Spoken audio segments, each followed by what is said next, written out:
Hey guys, tonight we drift quietly down the Nile, straight into the weirdly specific job of measuring Pharaoh's beards.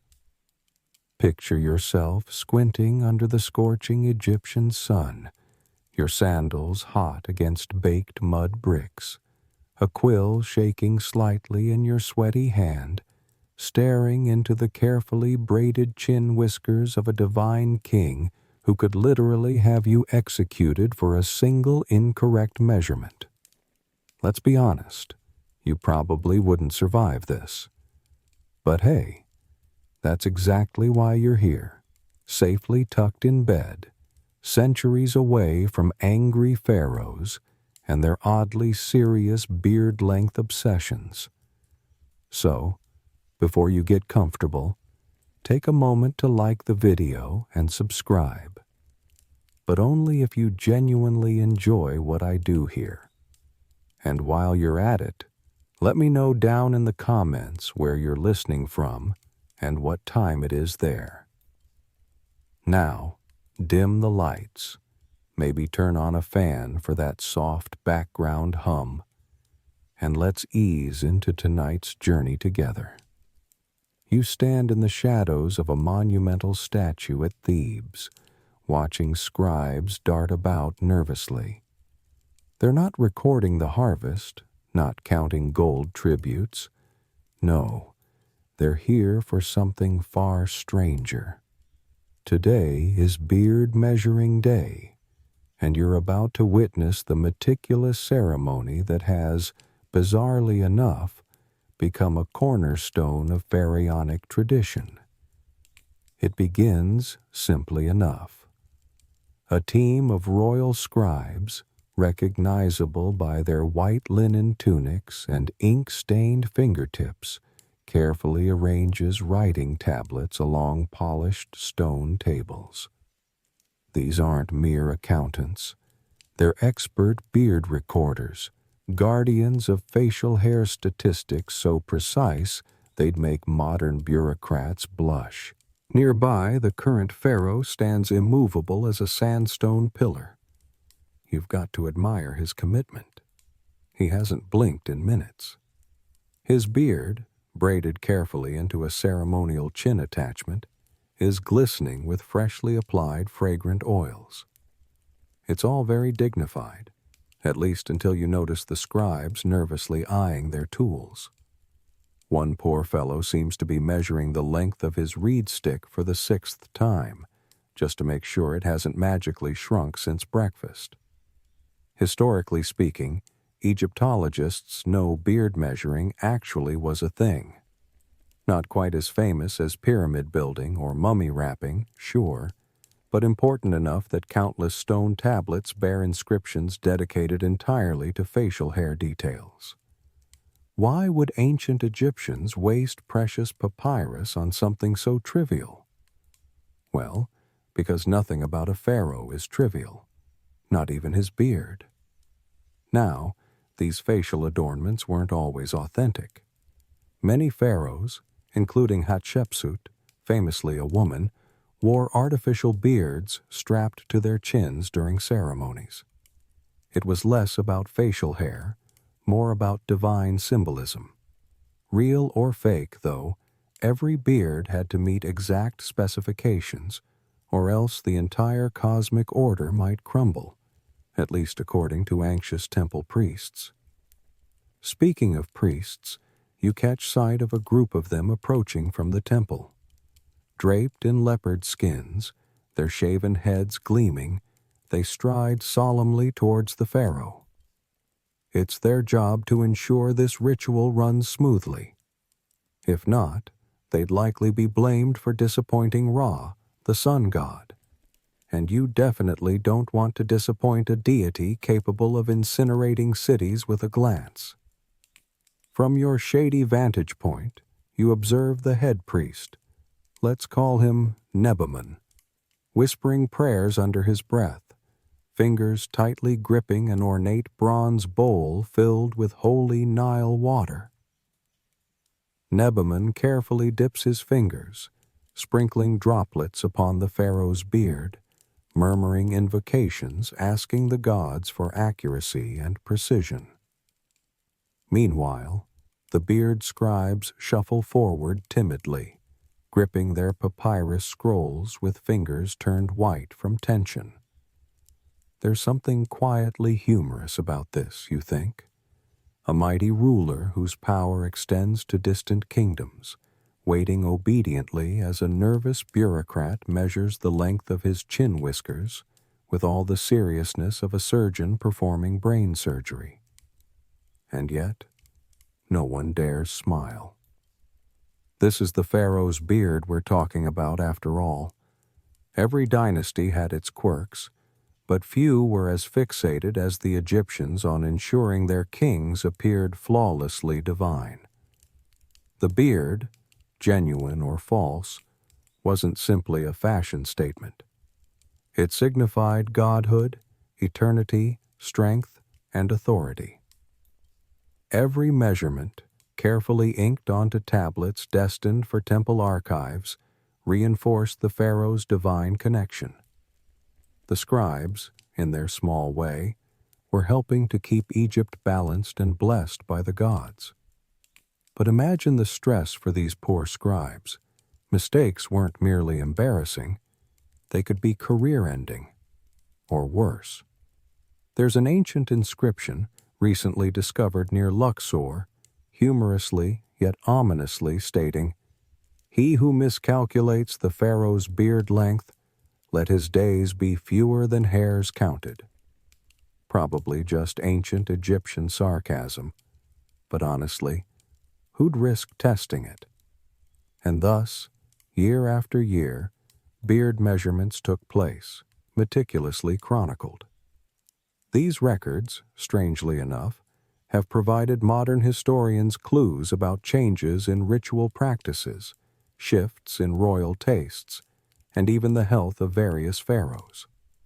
Seriously, scholars have built entire careers analyzing beard length data, and you thought your spreadsheet at work was tedious. Finally, you watch the last measurement being inscribed, and the scribes exhale visibly. Scrolls roll up neatly, quills wiped clean, anxiety replaced by relief. The pharaoh nods ever so slightly, a microscopic movement conveying deep approval. It seems the cosmos, once again, remains safe from beard-related catastrophe. You glance around as the ceremony dissolves. Scribes scatter back to their desks, priests retreat solemnly, and servants immediately rush forward to offer Pharaoh refreshments. The measurement tables are cleared, ready to be used again next time. Soon, all evidence of this surreal spectacle vanishes, as if it had been a sunstroke-induced hallucination. But you know better. Today, you've glimpsed a small yet crucial thread of Egypt's cultural tapestry, one woven not with gold or jewels, but with careful strokes of ink recording lengths of sacred chin whiskers. It's odd, obscure, and wonderfully Egyptian. Exactly the kind of history you signed up for tonight. As you wander away from the courtyard, you ponder how humanity's quirks, no matter how bizarre, often define our history more profoundly than any battle or monument. Tonight's journey into beard measuring, odd though it may be, has barely begun. And trust me, things only get. You shuffle quietly alongside Nebaman, the head priest whose chants still echo softly in your ears, down a corridor lit by thin shafts of golden sunlight. He's leading you deeper into the temple complex, past intricate carvings of deities with impossibly perfect beards, toward a hidden courtyard, where the sacred measurement ritual officially begins. If you thought scribes trembling over their papyrus scrolls was peculiar, just wait. You're about to see how far ancient Egyptians took this whole beard thing, and spoiler alert, it's ridiculously far. Nebamun gestures solemnly toward an ornate alabaster basin. Two junior priests step forward with careful precision, dipping their fingertips into cool, fragrant Nile water. Before any official beard measurement can begin, purification is essential. And let's face it, given Egypt's blistering climate, you wouldn't want to go poking around Pharaoh's facial hair without washing your hands first. Hygiene first, cosmic order second. The junior priests extend their dripping fingertips toward the scribes and officials, lightly sprinkling their foreheads and shoulders. Nebamun mutters something soothing about Osiris and divine precision, ancient Egyptian equivalent of telling everyone to stay calm and beard on. You can almost see the scribes visibly relax under the sacred droplets, a small reprieve before their anxiety inevitably returns. Once purification is complete, Nebamun walks purposefully to a low stone altar. A finely crafted cedar box rests atop it, covered with hieroglyphic blessings for accuracy, stability, and, of course, beard symmetry. Carefully, Nebamun lifts the polished wooden lid, revealing instruments that seem oddly humble for something so critical. Reed rods, carved cubit sticks, and surprisingly delicate-looking strands of linen. But don't let their simplicity fool you. These humble instruments hold tremendous power.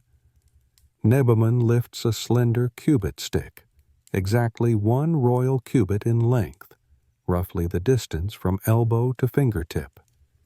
Egyptians adored standardized measurements almost as much as cats and pyramids, so you know this stick has been carefully calibrated by a dedicated temple artisan whose entire career is devoted to ensuring sticks remain precisely stick-shaped.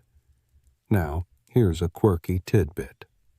According to some very ancient inscriptions, the kind historians always find conveniently vague, occasionally priests would use strands of linen soaked in sacred oils to measure beard thickness. Why linen? Historians still argue whether it was symbolic, practical, or simply because priests found it amusing to pretend Pharaoh's beard needed flossing. Ancient humor could be subtle like that. Either way, the linen strands are here, neatly coiled beside the rods, as if waiting patiently for their moment in the spotlight. Nebamun gently selects one, examining it closely, perhaps whispering encouragement. "You got this, little buddy." Meanwhile, you notice the scribes subtly leaning forward, scribbling notes furiously, capturing every minute detail of Nebamun's movements. These notes would eventually fill temple archives, preserved in darkness for thousands of years, until modern Egyptologists discovered them, scratched their heads and thought, "Really? Beard floss?" The ceremony proceeds slowly, because Egyptians rarely did things hastily, especially when gods and facial hair were involved. Nebamun positions himself carefully near a statue of Osiris, whose carved beard is, of course, impeccably perfect. The head priest gestures respectfully, addressing the god directly, politely reminding Osiris that today's beard-measuring accuracy hinges entirely on divine goodwill. You've got to appreciate his diplomatic approach. You wouldn't want Osiris offended over a beard-length technicality. With preparations complete, it's finally time for Pharaoh himself to enter. The courtyard hushes as he steps forward, chin elevated just so, presenting his braided ceremonial beard with an air of practiced indifference. He looks precisely as you'd imagine, regal, aloof, and slightly bored, like he's done this beard thing 1,000 times. Spoiler alert, he probably has. Nebamun bows low, murmuring blessings, before taking the cubit stick and approaching with methodical care. The scribes, meanwhile, ready their quills, poised to document history's most peculiar records, the exact length, thickness, and angle of Pharaoh's sacred chin whiskers. Here's a mainstream historical fact for you. These rituals weren't merely symbolic, they were politically significant. The pharaoh's carefully maintained beard symbolized order, stability, and his divine right to rule. Any deviation from prescribed length or thickness was considered a disturbing omen, proof the gods were displeased. So yeah, no pressure, Nebaman. You watch intently as the head priest gently aligns the cubit stick next to Pharaoh's beard.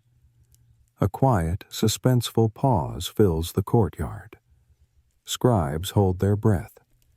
Even the birds overhead seem to pause mid-flap, sensing the gravity of the moment.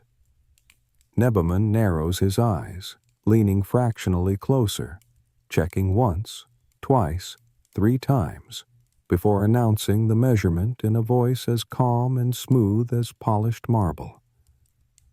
6 palms and 2 fingers, he declares solemnly. The scribes immediately explode into frantic activity, pens scratching papyrus, heads nodding enthusiastically. Apparently, this length meets expectations, or at least no one immediately panics. You might wonder what would happen if Nebaman found Pharaoh's beard disappointingly short or troublingly crooked. Well, it turns out, ancient Egyptian priests planned for exactly these beard-related emergencies. Special rituals existed specifically to restore divine beard balance. They involved prayers, sacrifices, and occasionally offerings of precious oils. And you thought your daily grooming routine was complex. Thankfully, today, Nebaman looks relieved. Pharaoh's beard measurement passes scrutiny. No cosmic crisis looms. With this crucial confirmation recorded, the linen strands come next, used gently to assess beard thickness. Nebaman holds the oiled linen, carefully wrapping it around a section of the beard, then comparing it against pre-marked temple standards. Again, the priest nods, relieved. Throughout it all, Pharaoh remains statuesque. You've got to admire the ruler's poker face. Even if Nebaman had just told him his beard was disappointingly thin, he'd probably keep the same unbothered expression. At last, Nebaman bows once more to Pharaoh, signaling the end of this sacred measurement ceremony. Priests hurry forward to return instruments to their ornate box, carefully sealing it again with reverent murmurs. Nebaman himself seems genuinely relieved. Another successful beard ritual recorded. Another divine crisis narrowly avoided. As scribes disperse, Nebaman catches your eye briefly, offering a faintly amused smile.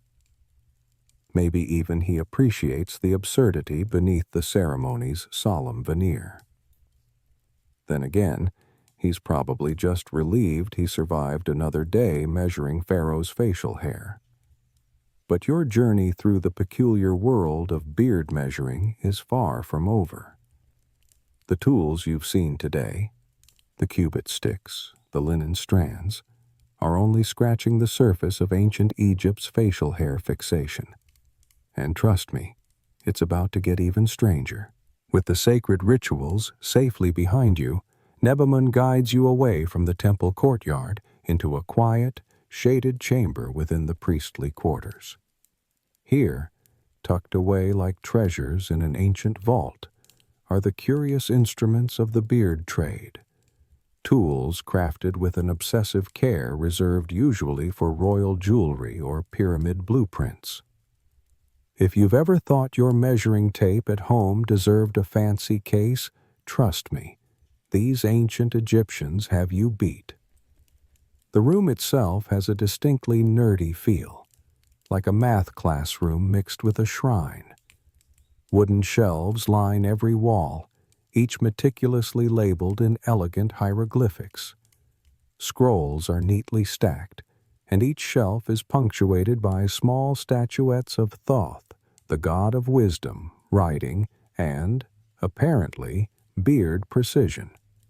You'd never thought to associate a deity with facial hair statistics. Yet here we are. Nebamun picks up an ornately carved reed rod from one shelf. It feels surprisingly sturdy as he hands it to you.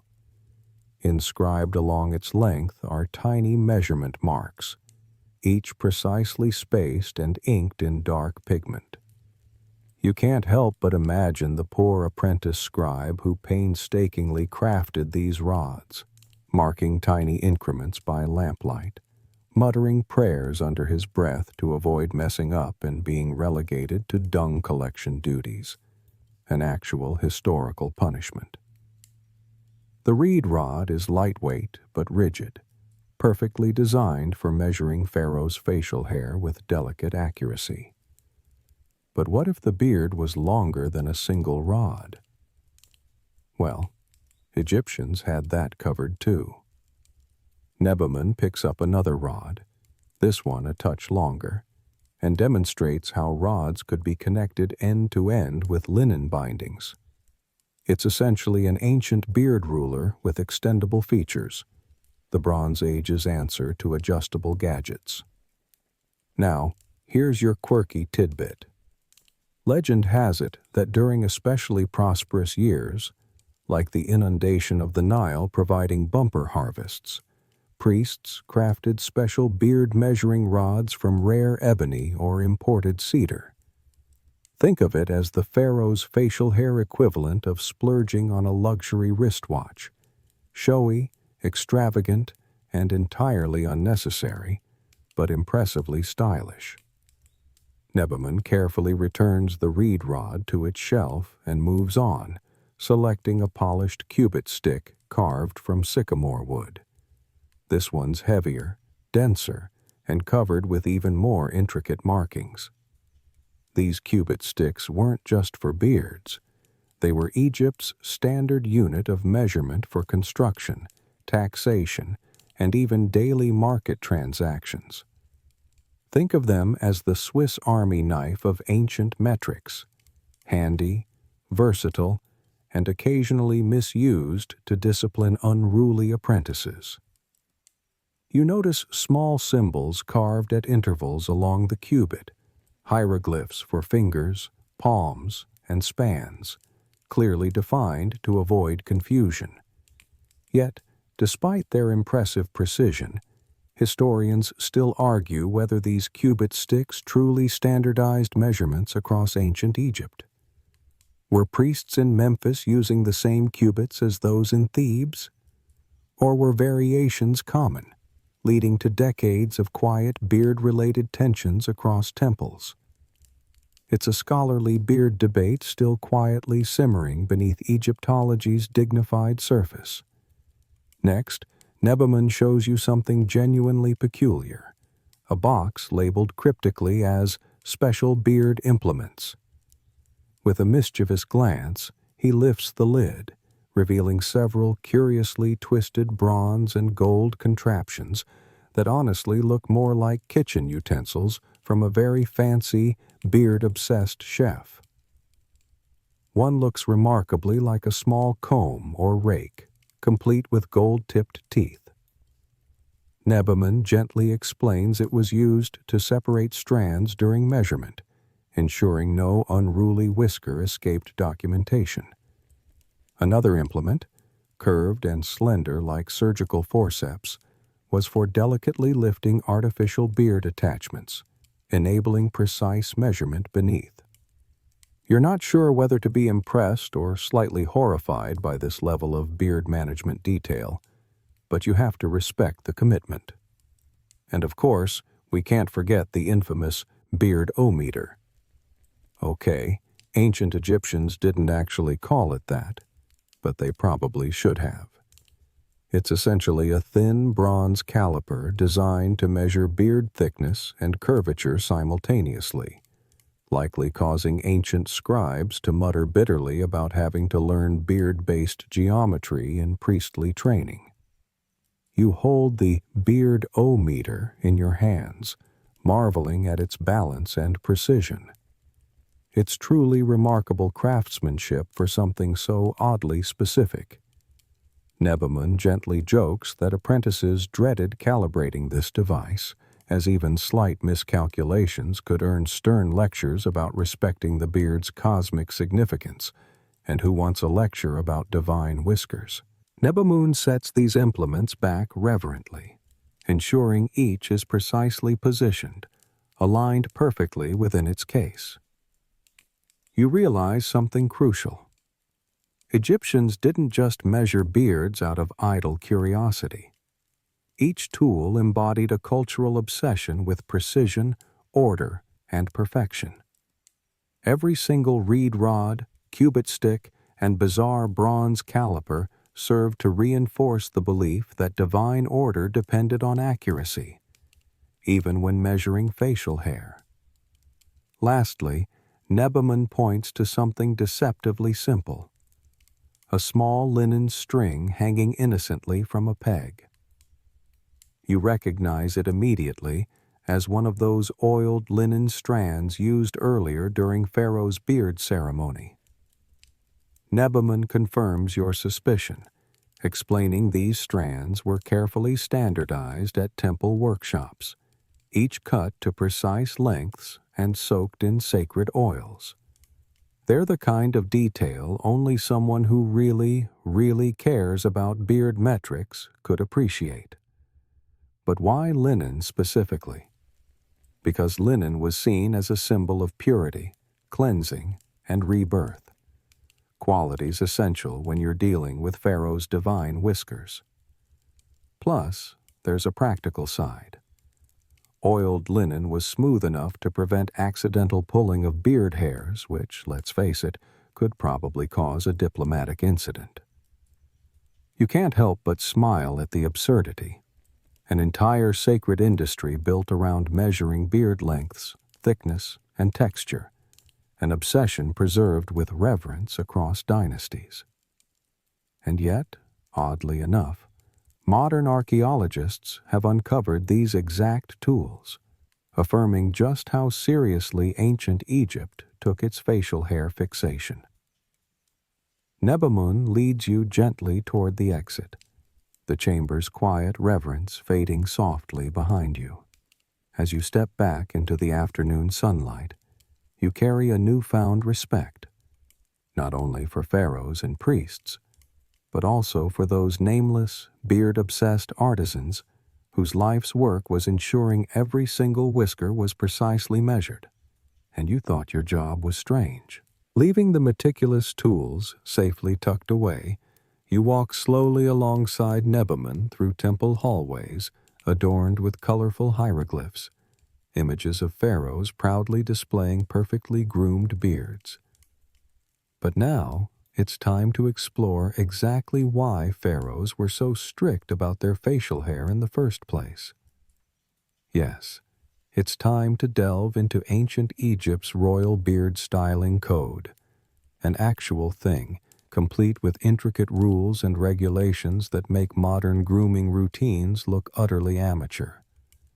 As you wander deeper into the temple, you notice wall carvings depicting various pharaohs in full regalia, each proudly sporting distinct beard shapes, some curled elegantly, others straight and severe, but all incredibly deliberate. Even an untrained eye can tell there's more going on here than simple fashion. Indeed, the royal beard wasn't just facial hair. It was a carefully controlled emblem, a declaration carved into stone and chins that spoke volumes about power, divinity, and even immortality. Nebamun gestures toward one of these images, a pharaoh shown with an impressively long, pointed beard, braided meticulously into a neat coil at the tip. This particular style, he explains quietly, was associated exclusively with gods and kings who had achieved divine status. It wasn't subtle symbolism. Nothing about Egyptian style ever was. The curled tip specifically represented resurrection and eternity, a visual reminder to everyone that Pharaoh wasn't just ruler of Egypt. He was an immortal deity temporarily residing on earth. Now, here's a mainstream historical fact that might surprise you. Many pharaohs actually wore fake beards, meticulously crafted from gold, bronze, or finely braided linen. Yes, that regal symbol of absolute power and eternal divinity was often little more than a chin attachment. Pharaoh Hatshepsut famously wore a false beard, stylized, elegant, and frankly more impressive than many genuine beards you've probably encountered. The artificial beard was attached using thin leather straps or delicate ribbons tied discreetly around the head. It might sound uncomfortable, but honestly, discomfort was a small price to pay for appearing godlike during ceremonies. The rules governing these beard styles were astonishingly precise, and deviating from them could carry serious spiritual and political consequences. For example, during ceremonies honoring Osiris, pharaohs always wore the straight, stiff beard, a symbolic representation of authority, power, and stability. Conversely, during rituals linked to the fertility god Min, pharaohs donned shorter, neatly curled beards, symbolizing vitality, abundance, and renewal. Imagine needing a spreadsheet just to keep track of which beard to wear for each ceremony. Of course, such strict rules inevitably produced quirky fringe traditions, because even ancient Egyptians loved a little eccentricity.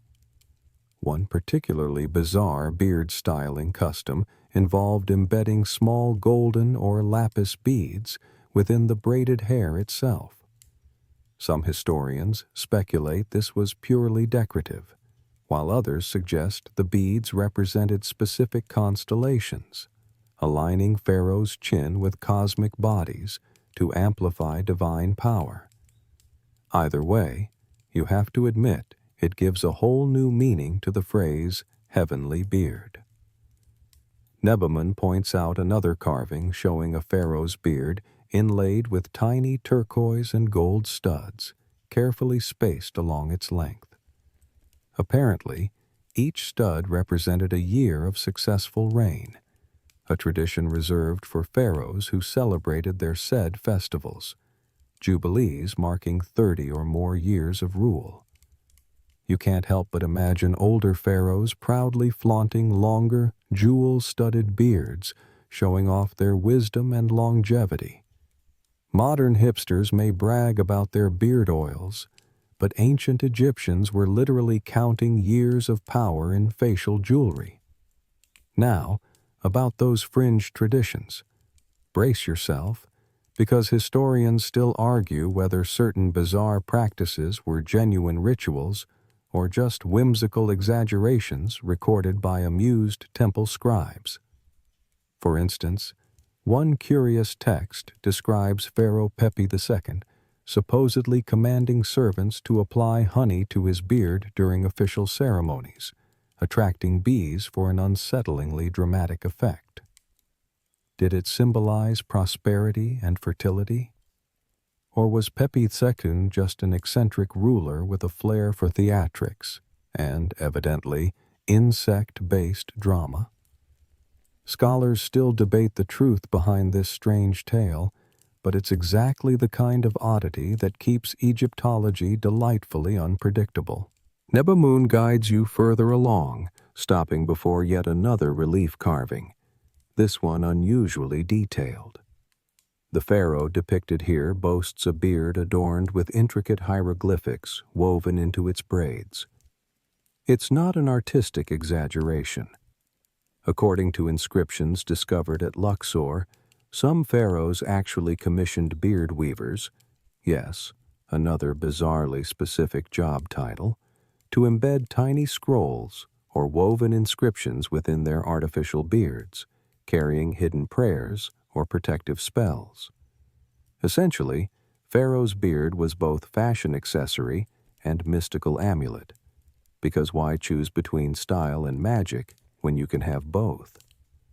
You can't help but wonder how long it took ancient beard stylists to achieve such elaborate designs. Weeks? Months? Maybe Pharaoh had to sit patiently for hours, while beard weavers carefully intertwined sacred texts into his facial adornments, like a very tedious salon appointment, only with significantly higher cosmic stakes. Nebamun, catching your curious glance, smiles knowingly. The beard weavers were greatly respected, he explains quietly. Their work was vital, ensuring Pharaoh always carried the god's blessings. You nod respectfully, silently marveling at a culture where even facial hair was elevated to divine artistry. Finally, Nebamun stops before a final carving, a pharaoh whose beard is oddly sparse, almost unfinished. He explains gently that this carving represents Pharaoh Akhenaten, who famously abandoned traditional religious symbols, including the ceremonial beard. His brief reign disrupted the beard styling code entirely, prompting priests and scribes to scramble furiously, reworking decades of beard-based symbolism overnight. It was essentially the ancient Egyptian equivalent of rebranding, disruptive, controversial, and likely exhausting. When Akhenaten's son, Tutankhamun, restored traditional religious practices, the royal beard returned in full force, demonstrating just how seriously Egyptians viewed their facial hair traditions. Nebamun quietly emphasizes how closely intertwined royal facial hair was with Egypt's entire cultural identity, and how fiercely pharaohs protected that symbolism. You step away from the carvings, your head buzzing gently with thoughts about these incredibly specific beard rules. Ancient Egypt, you realize, took style guidelines to a level modern fashion designers could barely imagine, an extraordinary intersection of power, symbolism, and carefully braided facial hair. But your exploration is far from over. Just wait until you experience a typical measurement day at Memphis. Trust me, it'll make today's grooming routines seem utterly casual. You stroll alongside Nebamun toward the bustling heart of ancient Memphis, Egypt's capital city. Today isn't just another day by the Nile, it's Measurement Day, one of the most peculiar and oddly tense events on the royal calendar. If you thought modern offices got stressful over deadlines, wait until you witness scribes and priests scrambling frantically to measure Pharaoh's beard under the watchful eyes of half the kingdom. The city hums with activity as you approach the temple courtyard. Everywhere you look, people rush about in preparation. Servants carrying jars of perfumed oils, scribes frantically sharpening reed pens, priests muttering prayers under their breath. The courtyard itself, bathed in morning sunlight, is already packed with spectators eager to witness Pharaoh's beard being declared perfectly divine, or potentially disappointingly mortal. Pharaoh himself stands patiently atop an elevated stone dais, looking regal and mildly bored beneath a gilded canopy. The ceremonial beard attached to his chin glistens in the early sunlight, freshly oiled and styled meticulously to meet the strict royal beard code. From your vantage point near Nebamun, you sense the crowd's anticipation, as if they're secretly hoping Pharaoh's beard breaks a record for divine length, though, of course, no one would dare say it aloud. Nearby, Scribes line up nervously, clutching papyrus scrolls and reed pens. They look oddly like anxious students before a final exam, except their grades directly influence Egypt's spiritual stability. No pressure at all. Priests in ceremonial leopard skins pace methodically, whispering to each other, carefully double-checking instruments and praying softly for accuracy. Nebamun himself seems quietly amused, perhaps accustomed to the anxiety surrounding this event. Finally, the head official steps forward, signaling the ceremony's official start with a gentle wave of his hand. Immediately, a hush settles over the crowd. Even the notoriously noisy Nile birds pause briefly in their chirping, as if sensing something important is about to happen. Nebamun gently whispers that historically, Memphis was the epicenter of these measurement ceremonies, an annual tradition ensuring Pharaoh's beard maintained its divine proportions. It wasn't merely vanity, though Egyptians certainly appreciated aesthetics. Rather, these rituals reinforced Pharaoh's role as the living embodiment of Ma'at, the cosmic order itself. Any deviation from established beard guidelines wasn't just embarrassing, it symbolized potential chaos in the kingdom, upsetting gods and subjects alike. As you watch, two junior priests step forward carefully, holding an alabaster bowl filled with sacred water from the Nile. They sprinkle Pharaoh lightly, invoking purity, stability, and divine favor. You notice Pharaoh remains impassive, though a faint smile quirks his lips, as if amused by the absurd seriousness of sprinkling holy water over his chin. Next, a high-ranking priest steps forward. This year, it's Nebamun himself. Holding the ceremonial reed rod, he approaches Pharaoh with practiced calmness. The courtyard feels breathlessly silent now, every eye fixed on that slender measuring rod poised carefully beside Pharaoh's braided beard. Even you hold your breath involuntarily, caught up in the odd solemnity of the moment. Here's an amusing fringe fact. Occasionally, measurement days coincided with Nile flooding, meaning priests had to trudge through ankle-deep water, desperately trying to avoid soggy sandals as they measured royal whiskers. Imagine trying to maintain dignity while wading through muddy floodwaters. Ancient Egypt's priests clearly mastered composure in every condition.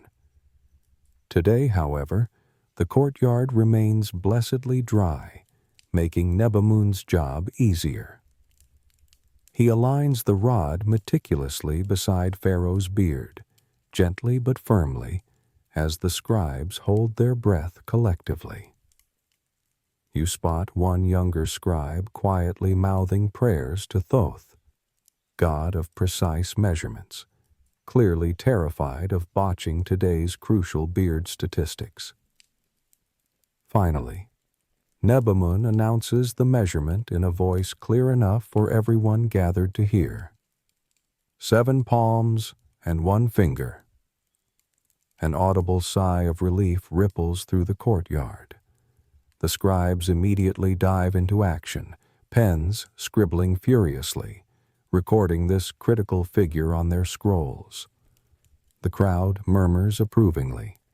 7 palms and 1 finger is an admirable length indeed, comfortably within divine standards. But Nebamun isn't done yet. Now comes the thickness measurement, involving the delicate linen string soaked in fragrant oils. He wraps it carefully around Pharaoh's beard, ensuring precise alignment with pre-marked temple standards. This measurement, he announces solemnly, also meets divine criteria. More murmurs of satisfaction ripple through the crowd. Today is officially a good beard day, Historians still argue whether these rituals were purely symbolic or genuinely influential. Did pharaohs ever secretly worry about failing beard checks? Were priests nervous about mismeasuring whiskers and unleashing cosmic chaos? Though no definitive records of beard catastrophes exist, the anxiety preserved in temple inscriptions suggests priests certainly took their job seriously. After all, no one wanted history to remember them as the guy who messed up Pharaoh's beard.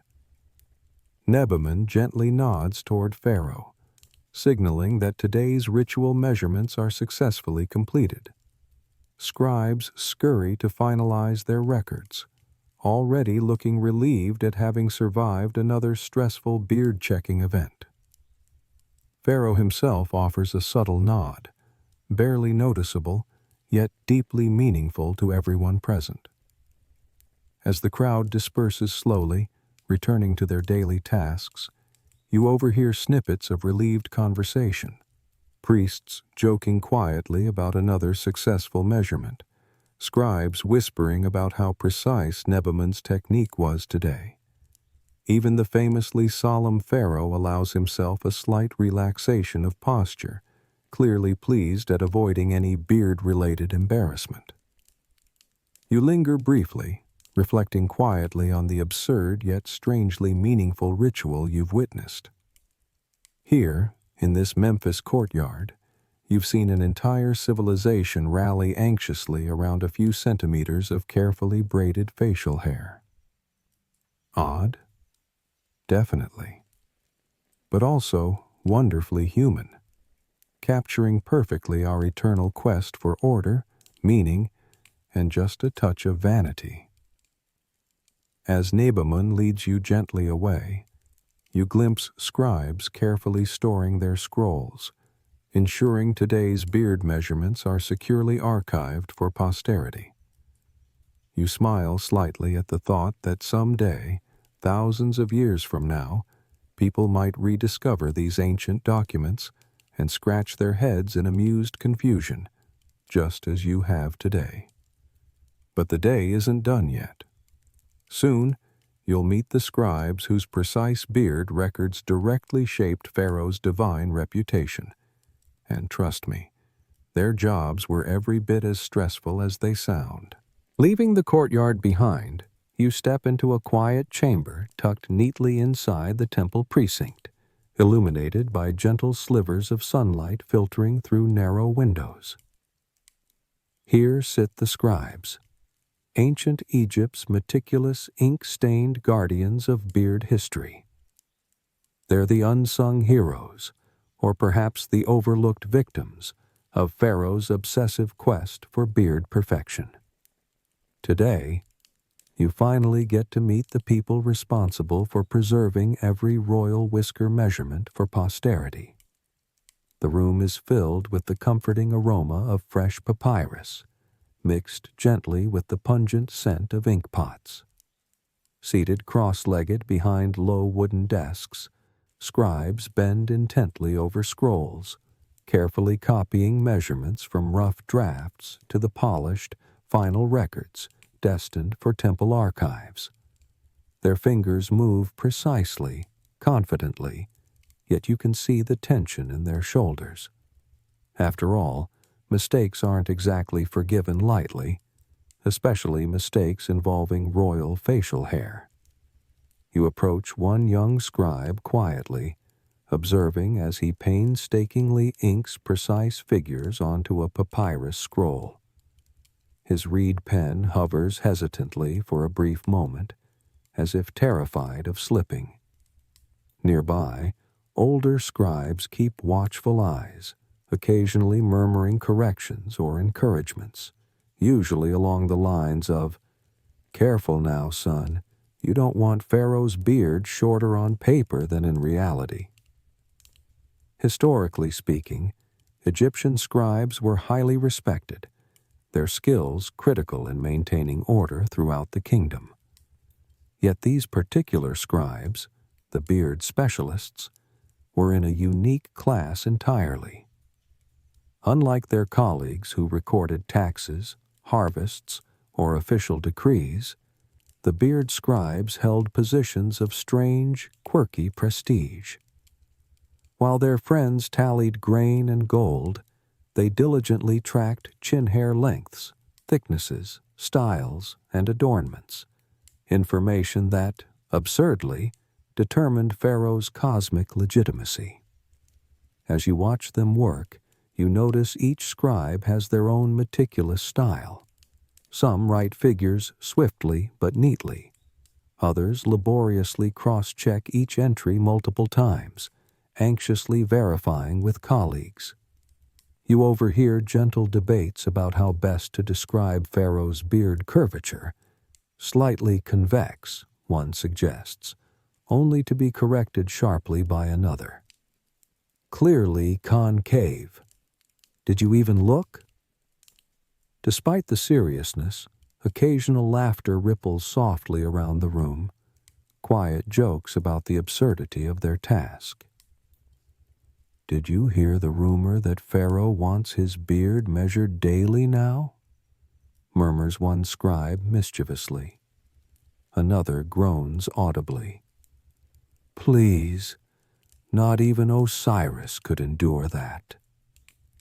Even here, amid strict discipline and precise documentation, you glimpse a refreshing sense of humor. Now, here's your quirky tidbit. Some scribes supposedly developed bizarre superstitions about their work. Ancient inscriptions record scribes claiming their reed pens occasionally refuse to record incorrect measurements, literally resisting any attempt to document flawed beard data.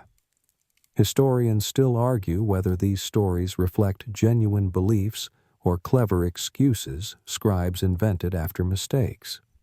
You can't blame them. Sorry, boss, the pen refused sounds far better than admitting a catastrophic error. Nearby, you notice a particularly senior scribe diligently assembling colorful beads onto thin linen strings.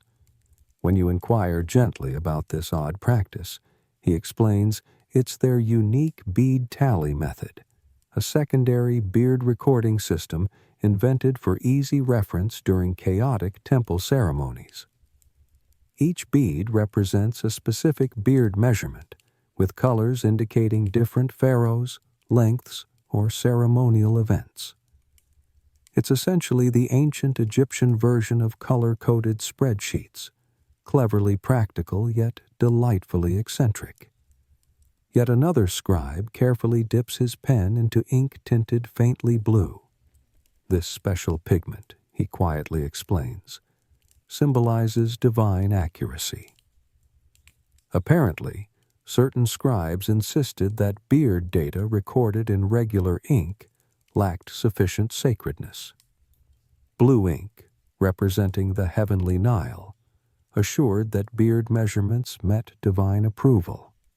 Sure, it might sound slightly obsessive, but honestly, when your career depends entirely on Pharaoh's whiskers, you take no chances. Watching the scribes at work, you realize they were genuinely vital.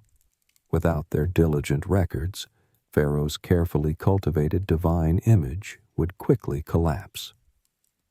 They might not have been building pyramids or conquering nations, but their precise documentation provided essential foundations, ensuring cosmic balance, royal legitimacy, and maybe just a dash of facial hair vanity.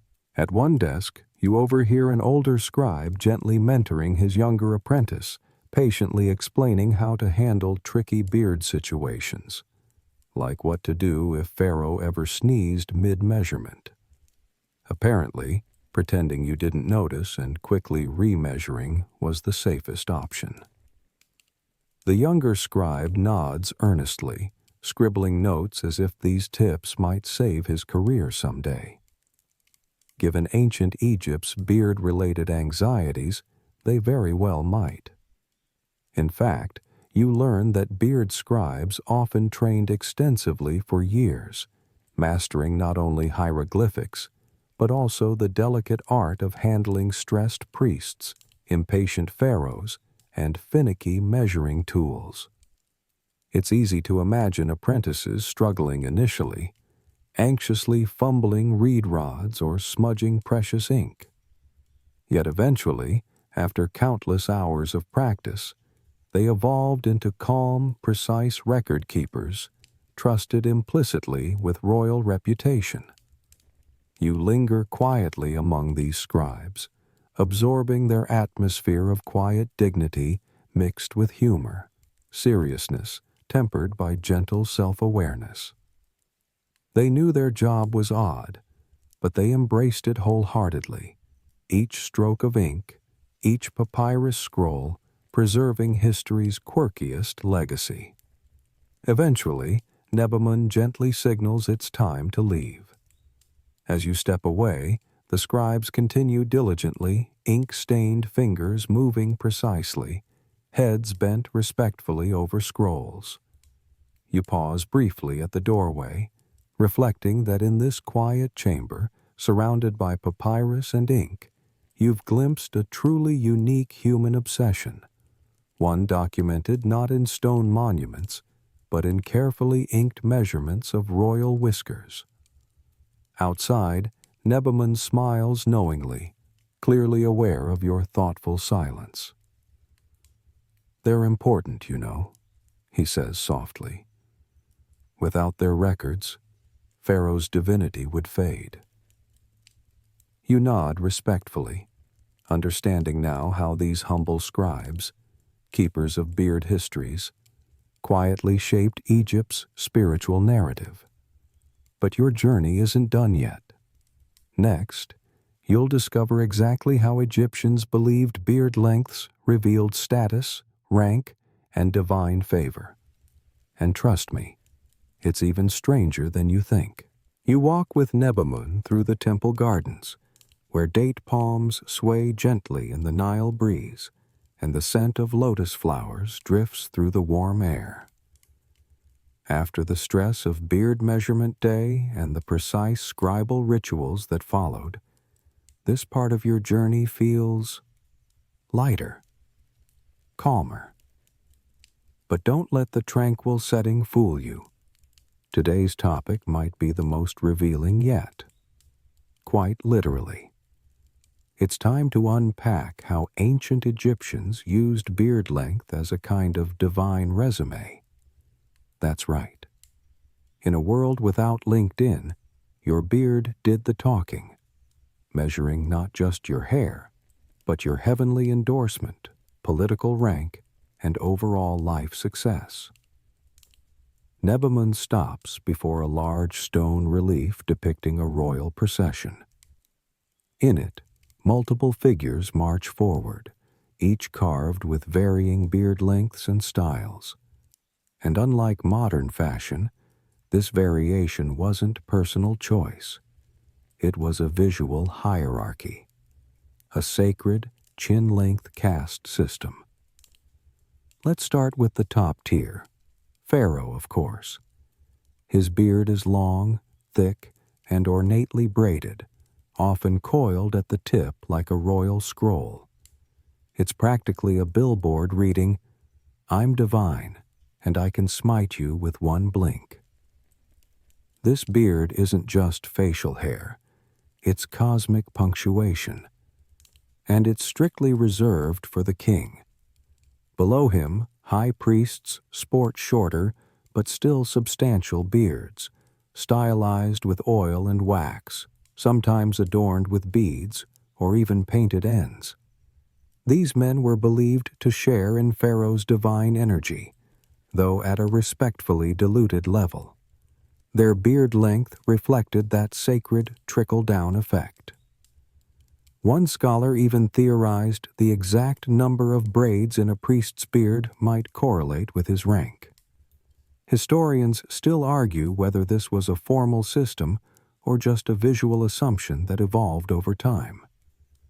Further down the relief, you spot noblemen and court officials.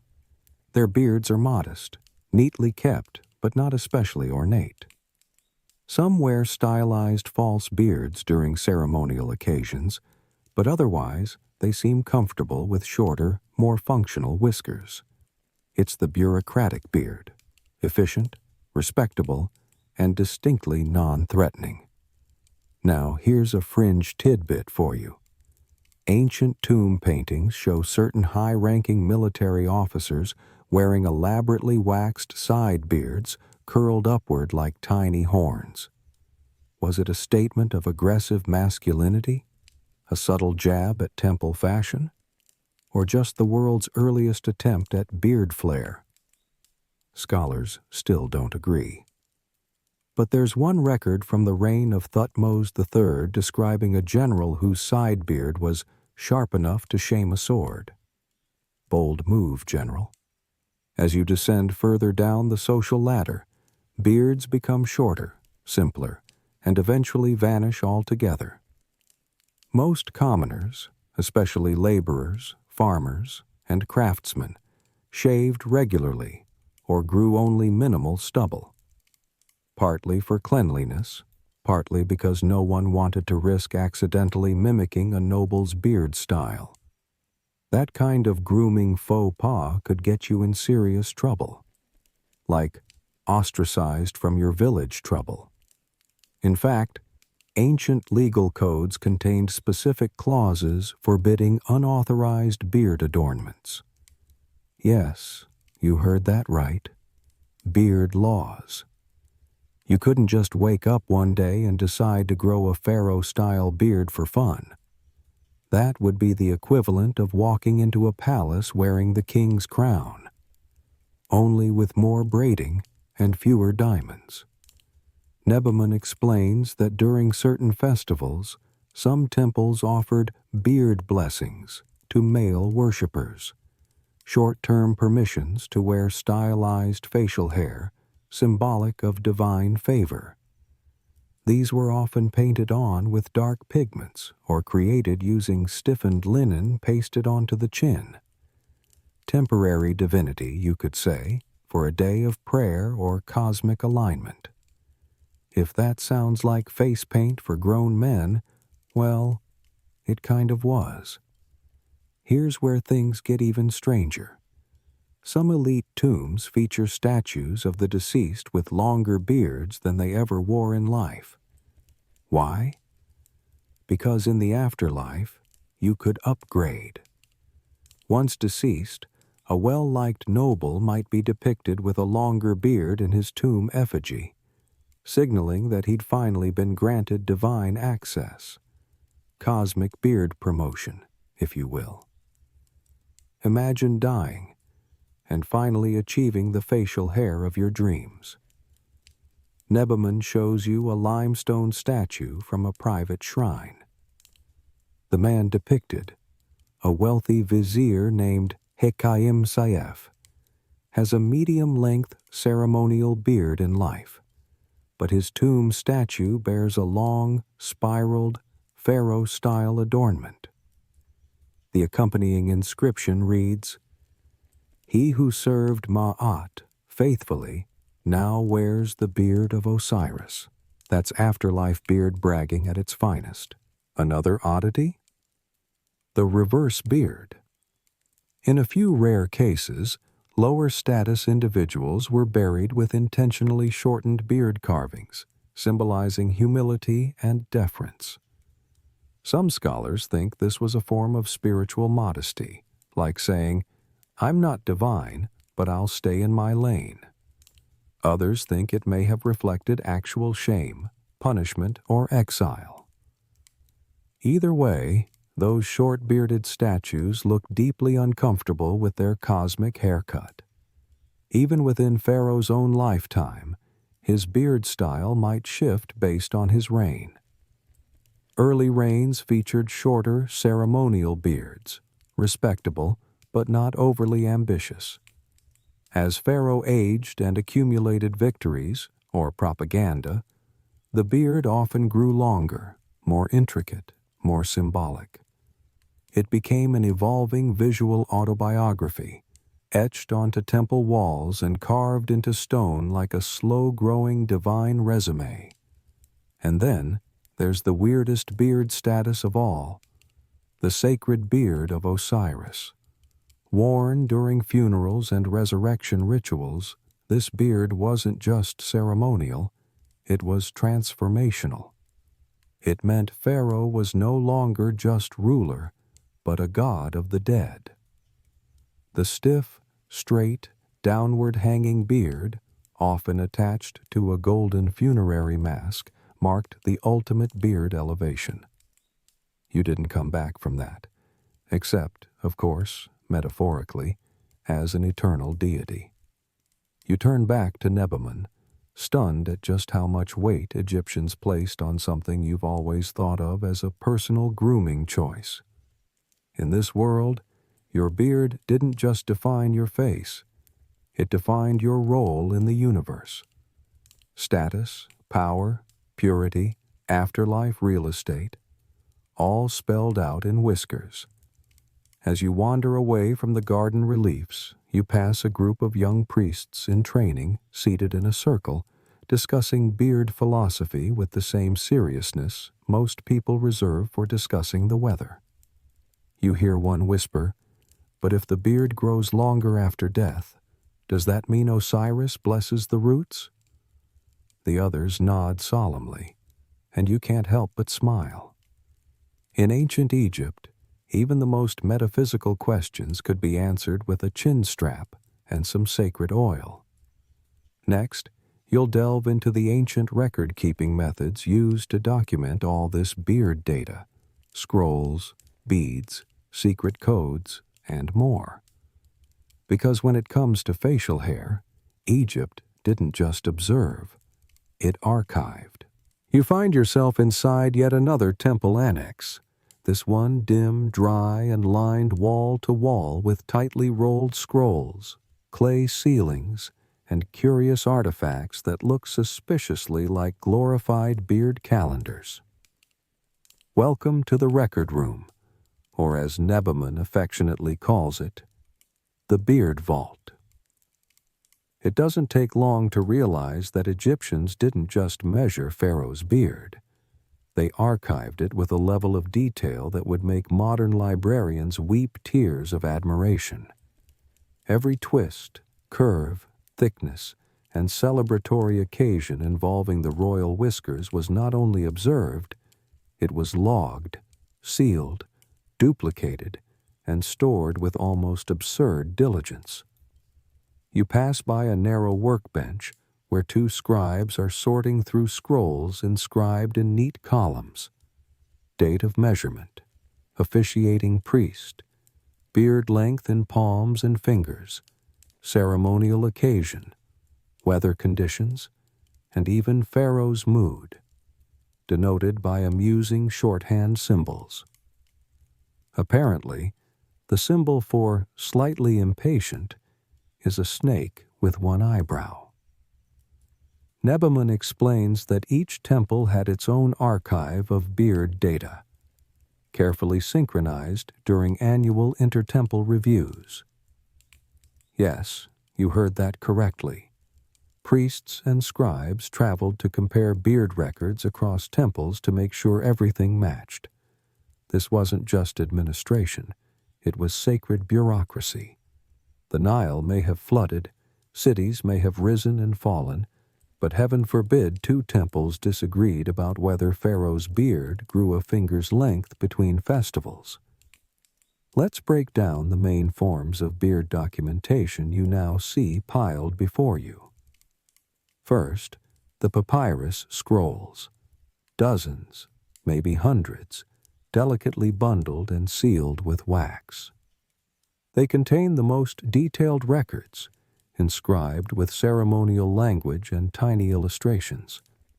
A scroll from the 18th dynasty begins, "In the year of the opener of ways, His Majesty's divine beard was observed to gleam in the light of Ra, its length measuring 7 palms, 1 finger, and a breath of silk." You can't help but smile at the poetic flair. This was bureaucracy, sure, but with a literary twist. Beside the scrolls, you notice a rack of curious wooden tablets, each with rows of colored beads strung horizontally. Nebaman taps one gently, explaining that this is a bead tally record, essentially a quick reference beard ledger. Each row represents a year, each bead color, a specific priest or temple, and the spacing, well, that's the real secret. Quirky tidbit time. According to one priestly manual, scribes were trained to read these bead strings like a musical score, identifying patterns of beard length, ceremonial style, or divine omens across reigns.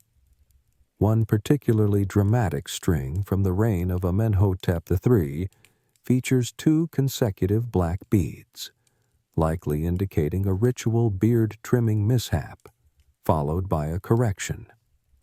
Beard drama, preserved in beads. Who knew? Some temples even created watermarked logs. And no, not in the modern sense. These watermarks were literal. Priests used special ink that reacted to humidity changes to verify authenticity. If a scroll dried too quickly, the ink would crack, revealing a forgery. Yes, ancient Egypt invented beard data security. Modern IT departments take notes. You notice a corner shelf labeled Emergency Amendments. Inside are scrolls that record last-minute corrections, usually due to measurement errors or unexpected beard changes. One amusing entry notes, "Beard of His Majesty grew beyond expectations during Festival of Flood. Corrected figures entered under divine witness." Another simply reads, "Rod snapped. Measurement uncertain. Retried under clearer sky." It's this kind of transparency that gives you immense respect for these record keepers. They weren't just transcribing. They were curating a divine data set, refining the facial history of a god-king with painstaking honesty and occasional sarcasm. Now, here's a scholarly debate that still gets modern Egyptologists excited. Were these records purely ceremonial, or did they have real influence on royal decision-making? Some theorize that fluctuations in recorded beard length may have subtly signaled Pharaoh's health, age, or political strength to the priesthood. Others argue it was more symbolic, less diagnostic data, more vibes. Truthfully, it's probably both. Nebaman leads you to a final cabinet labeled Whisker Relics, and yes, it's exactly what it sounds like. Inside are sealed jars and small linen packets said to contain fragments of ceremonial beards, usually artificial ones used during major rites. Tiny tags accompany each. Hatshepsut, Year 7, Festival of the Beautiful Meeting, or Osirian Ritual, Ramesses II, Winter Flood. You stare, half in awe and half in disbelief, at what appears to be the hair museum of a particularly pious collector. Some jars contain strands so fine they barely seem real. Wiry threads once woven into the chin strap of a king. One jar even contains what's labeled a practice braid, used by a royal attendant while preparing the ceremonial beard ahead of an especially important appearance. The thought of a royal intern nervously braiding Pharaoh's facial hair before a crowd of onlookers makes you deeply thankful for your own less stressful job. Finally, Nebaman gestures toward a marble plinth in the center of the room. Upon it sits a rolled scroll, bound in red cord and sealed with an intricate golden clasp. "This," he says softly, "is the Master Beard Register, updated once per decade and stored in triple-sealed vaults." You raise your eyebrows. He nods gravely. "No one touches it but the high priest, the royal beard master, and Pharaoh himself. It's like the holy grail of chin hair, and somehow entirely fitting. As you exit the archive, blinking back into the light, you can't help but reflect on how seriously Egypt took its documentation. These weren't random notations. They were maps of divine continuity. In a kingdom ruled by cosmic balance, beard records weren't indulgent. They were sacred scaffolding. And next, you'll explore the truly bizarre world of beard-related folk beliefs. The ones not found in any official scrolls, but whispered over nighttime fires and scratched onto tomb walls. Because behind every empire is a swirl of superstition, and Egypt's were, well, incredibly hairy. The sun begins its slow descent over the Nile, casting long golden beams across the temple stones as Nebamun leads you toward the village outskirts. Here, away from the rigid scrolls and official ceremonies, the beard obsession takes a stranger turn. It slips from the polished marble of state into the smoky clay of hearth fires, where ordinary Egyptians murmur superstitions and strange little stories passed down like family heirlooms. Only, instead of silver spoons, they're whispering about magical whiskers. You settle under a date palm, the warm evening breeze carrying hints of cinnamon and old incense.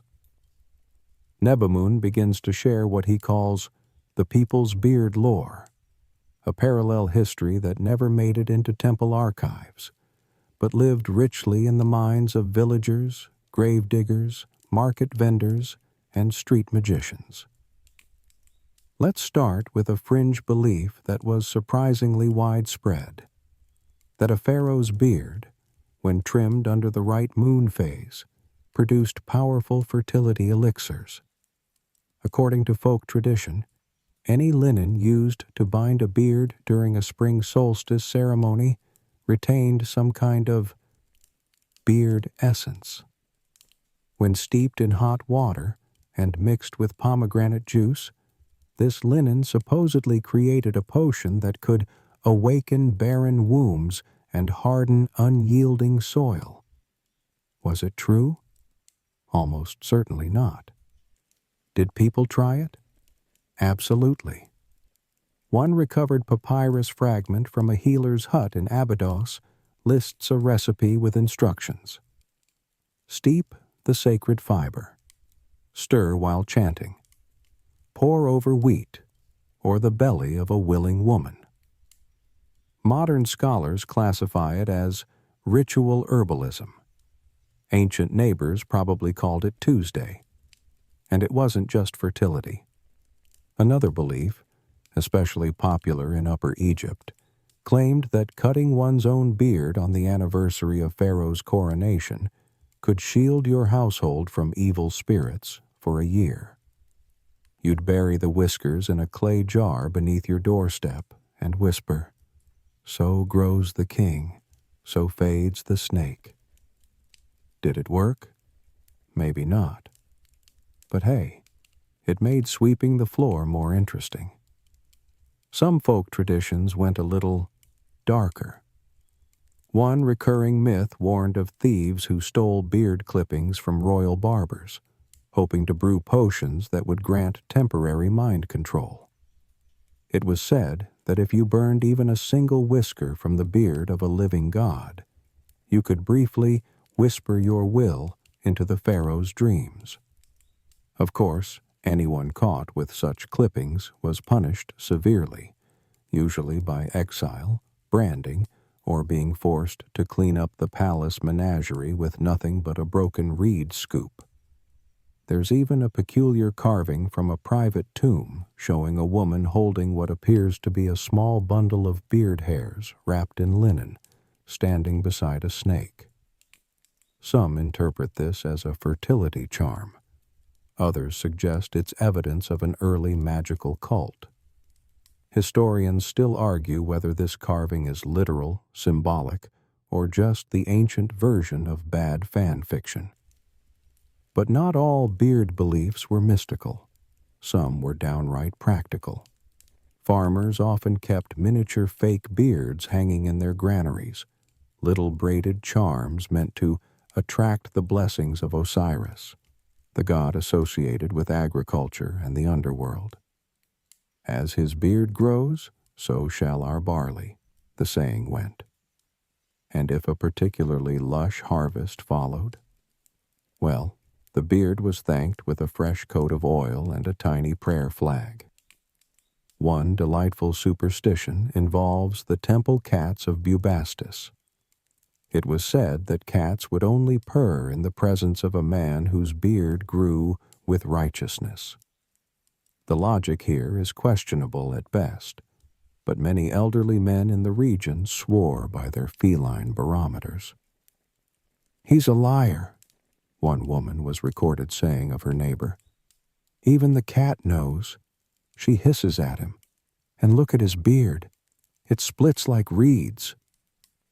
And let's not forget the school children's rhyme, still scratched faintly into a wall near Kom Ombo. "A pharaoh's beard grows under Ra, but if it curls, then close your jaw. For bad news rides a whiskers bend, and kingdoms fall when tips don't end." Is it prophetic poetry, a bedtime warning, or just the ancient Egyptian equivalent of singing about bananas and pajamas? Scholars still aren't sure, but it's weirdly catchy. Nebaman also tells you about traveling beard salesmen, yes, seriously, who sold divinely styled false beards to temple performers, noble impersonators, and overly ambitious merchants. Some even claimed their wares were cast from molds blessed by priests. Naturally, most were shoddy fakes, but a few, curiously, seemed to have survived, crafted from palm fibers, stiffened with beeswax, adorned with painted wooden beads. Fashion statements? Fraud? Probably both. And here's a truly bizarre tidbit. During one archaeological dig in 1902, researchers uncovered a sealed ceramic jar labeled "Hair of the Sky-Faced One." Inside, a matted clump of black fibers, likely horsehair, braided intricately and bound in gold thread. Was it a ritual object? A prank? A well-preserved offering to a forgotten beard deity? No one really knows. The jar now sits quietly in a museum basement, waiting for someone brave, and maybe slightly unhinged, enough to study it. As the evening deepens and torches begin to flicker across the village streets, you reflect on just how much lore can gather around a single, oddly specific human feature. Egypt didn't just measure beards. It imagined them, mythologized them, turned them into vessels of power, fertility, mischief, and sacred luck. You look over at Nebaman, who's now lighting a small oil lamp. He chuckles softly. "The gods gave man a beard, so he'd never forget the heavens touched his chin," he says, quoting an old temple proverb. You nod, half smiling, half bewildered by how seriously and whimsically this civilization took its facial hair. But your journey isn't done yet. Ahead lies the realm of the beard skeptics, scholars, priests, and officials who questioned the entire enterprise. Did their rulers really need measurement ceremonies? Were beard rods truly reliable? The debate is older than you'd think, and it still echoes today. The next morning, as sunlight spills like honey over temple courtyards, Nebaman brings you to a quiet colonnade overlooking the Nile. Here, he tells you, is where Egypt's version of scholarly doubt lived and breathed. Not in loud rebellion, but in quiet, eyebrow-raising, papyrus margin scribbles, and the occasional, "Are we sure this is still necessary?" muttered under one's breath. Because while beard rituals marched forward with incense and trumpets, not everyone was convinced.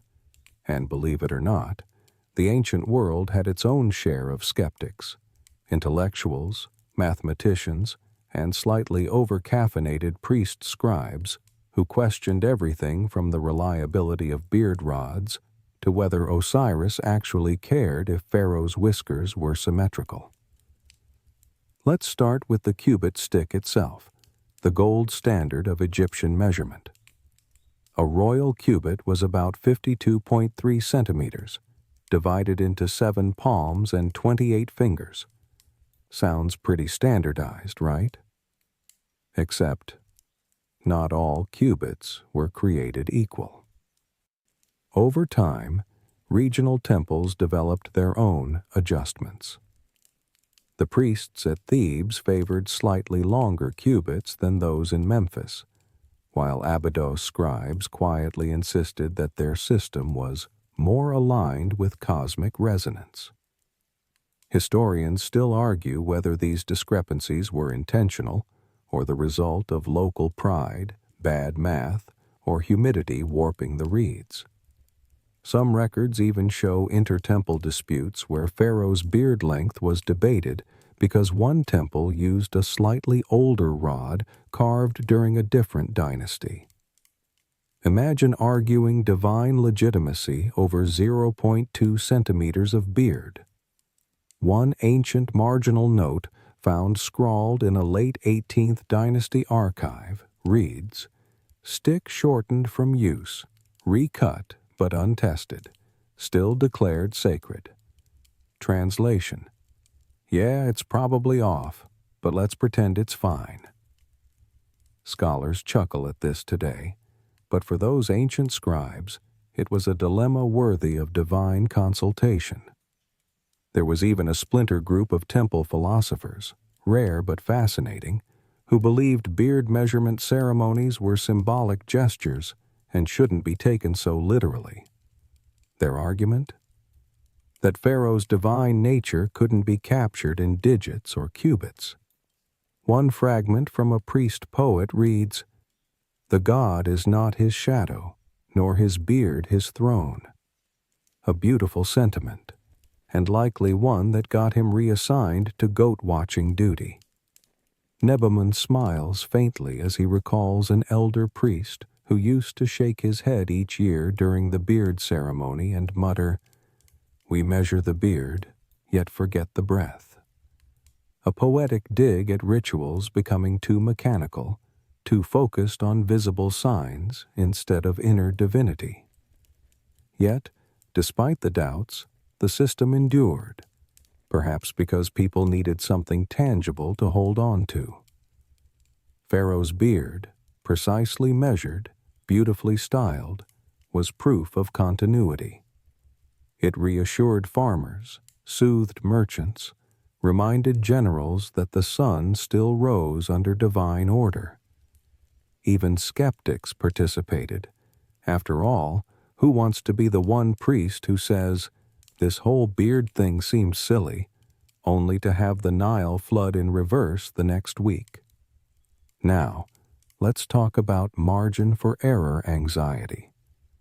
Scribes didn't just worry about being wrong, they worried about being observably wrong. Beard rods would occasionally warp in hot weather, so temples stored them in cool underground chambers. Still, a rod could crack or bow, throwing off an entire ceremony. One temple reportedly had a policy of checking every rod against a master cubit once a week. Naturally, someone misplaced the master cubit, and 3 weeks later, they measured Pharaoh's beard as being longer than a spear. Oops. There's even a humorous entry in a private scribe's diary, rare and full of dry sarcasm, that tells of a beard measurement ceremony during which the cubit stick snapped mid-use.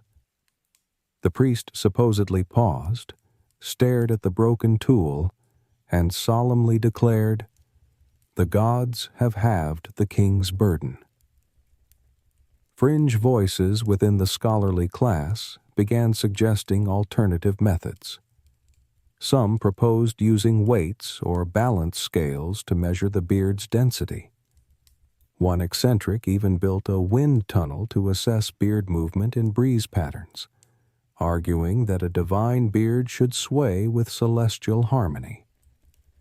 Unsurprisingly, no one adopted that method, though it likely made for entertaining afternoon demonstrations. Eventually, these disagreements led to more rigid codification. By the 19th dynasty, temples adopted double-check systems, a scribe and a priest measuring separately, then comparing notes. If there was a disagreement greater than half a finger, the beard was re-oiled, re-braided, and measured again. You can imagine the joy this brought to royal attendants on a hot afternoon. Still, you have to admire the obsessive precision. One temple document from the time of Seti I includes a full flowchart of beard measurement error protocols, complete with illustrations of acceptable beard curvature degrees. It's basically ancient Egypt's version of an OSHA manual, if OSHA only cared about whiskers. Scholars today remain divided. Some argue this entire system was more about pageantry than precision, a performance designed to reinforce hierarchy and tradition. Others believe Pharaoh's beard length genuinely affected temple rituals, agricultural calendars, even celestial alignments.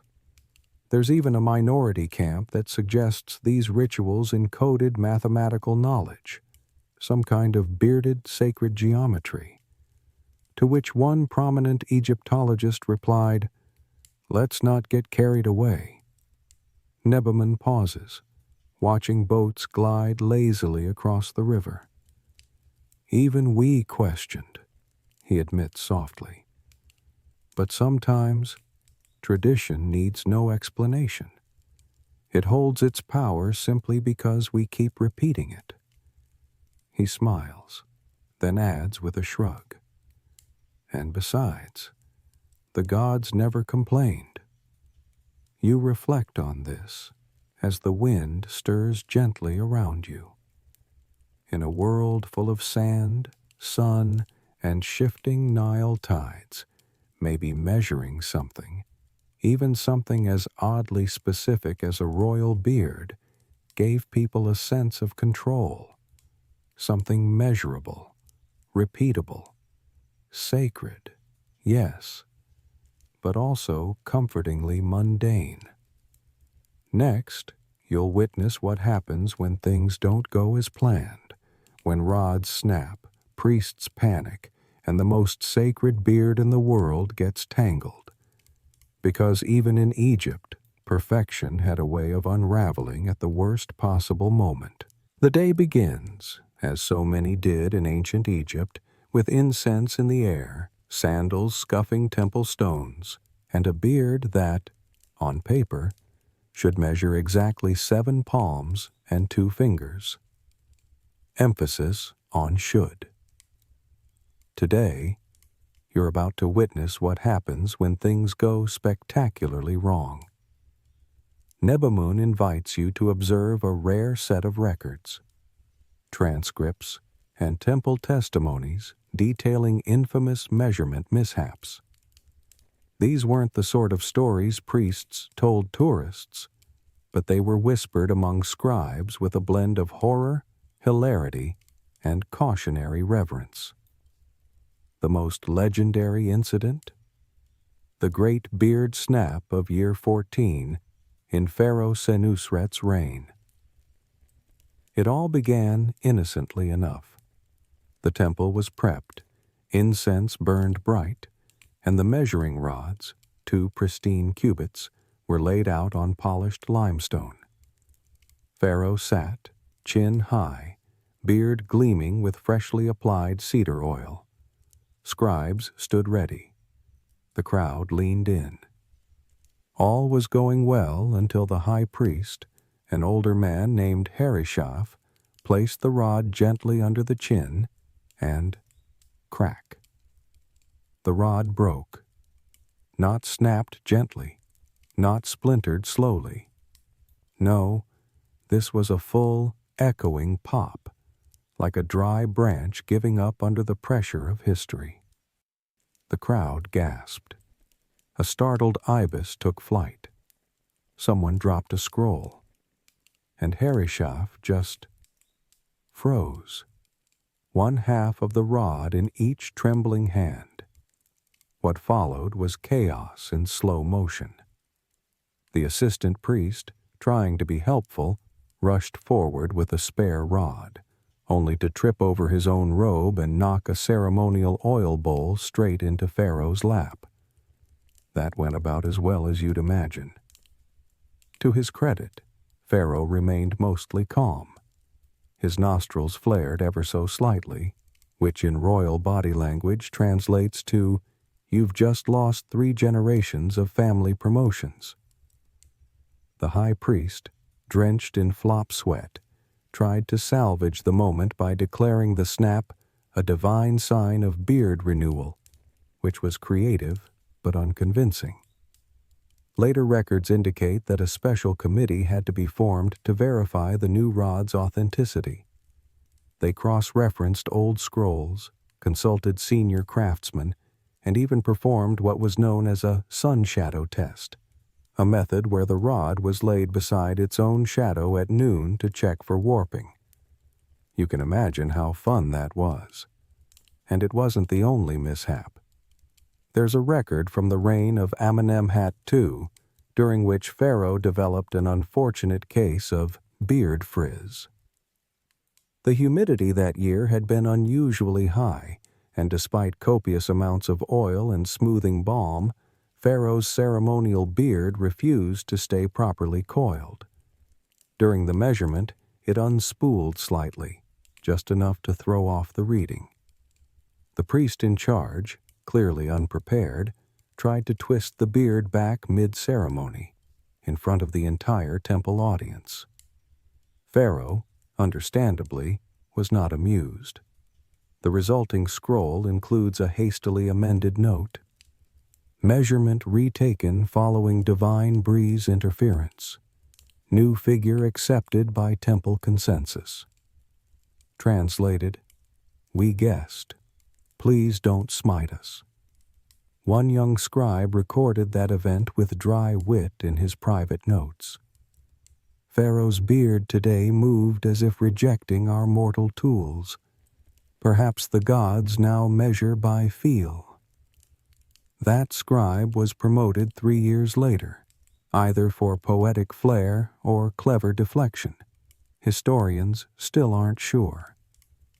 Another time, during the Jubilee of Thutmose IV, a young priest dropped the master cubit stick down a well. He claimed a monkey startled him. Whether this was true or just a creative excuse, no one knows. But the backup rod was shorter by half a finger, leading to a 10-day dispute between Theban and Heliopolitan measurement teams. The matter was only resolved when Pharaoh himself proclaimed, "Let my beard set the rule," effectively canonizing whatever length his whiskers happened to be that morning. There's even a lesser-known incident involving Pharaoh's artificial beard becoming unhooked mid-measurement. This ceremonial beard, attached with thin straps, slipped just as the priest leaned in. The beard swung like a tiny golden pendulum and hit the measuring rod, knocking it askew. The priest declared it a playful act from Hathor, goddess of joy and beauty. Pharaoh reportedly laughed, which saved the priest's life and landed him a cushy promotion overseeing festival refreshments. All of this, Nebaman tells you, was quietly recorded, not in official beard registries, of course, but in scribes' side notes, temple gossip, and the occasional wink-inducing statue inscription. A sandstone carving discovered in Karnak shows a priest holding a broken rod behind his back. eyes wide with comedic horror. Below it, a line reads, "Measure twice, anger, Ra, once." The lesson here isn't that the Egyptians were clumsy. It's that even in a civilization so obsessed with order, things went off the rails. And when they did, people improvised. Creatively, desperately, sometimes hilariously. And even these mishaps became sacred in their own way. One high priest in Memphis began a tradition of offering a small votive rod to Thoth each year, engraved with the words, "Keep it straight," a divine plea for unbroken sticks and cooperative beards. Historians still debate whether all these events were exaggerated by later scribes for dramatic flair, or whether the temple elite simply had more fun with their jobs than we realize. Either way, they offer a vivid glimpse into the human side of a seemingly rigid world. The side that sweats when rods break, groans when beards frizz, and prays that Pharaoh doesn't notice a measuring error because the sun was too bright that day. As you leave the colonnade, Nebaman leans close and whispers with a smirk, "Perfection is for statues. We just try not to drop the rod." And on that note, you're finally ready to learn how all of this, the rituals, the rods, the records, the occasional oil spill, played into Egypt's high-stakes world of politics, power, and divine succession. Because when it came to Pharaoh's beard, appearances weren't just everything. They could determine who sat on the throne. You return with Nebaman to the palace's outer chambers, where sunlight glints off bronze shields and sandalwood doors swing open at the touch of gold-tipped servants. Here, in the hushed corridors of court life, Pharaoh's beard isn't just a holy symbol or a measurement oddity, it's a political weapon. The same carefully oiled whiskers you watched being measured in reverent silence now sit at the center of schemes, status games, and dynastic maneuverings. Because in ancient Egypt, power didn't just rest in a crown or a crook, it also clung to the chin. Nebaman leads you to a painted frieze in the great audience hall. It's subtle, almost easy to overlook. But there, behind the more prominent depictions of Pharaoh smiting enemies and offering gifts to Ra, is a quiet row of nobles, all shown with varying beard lengths. Not one of those details is accidental.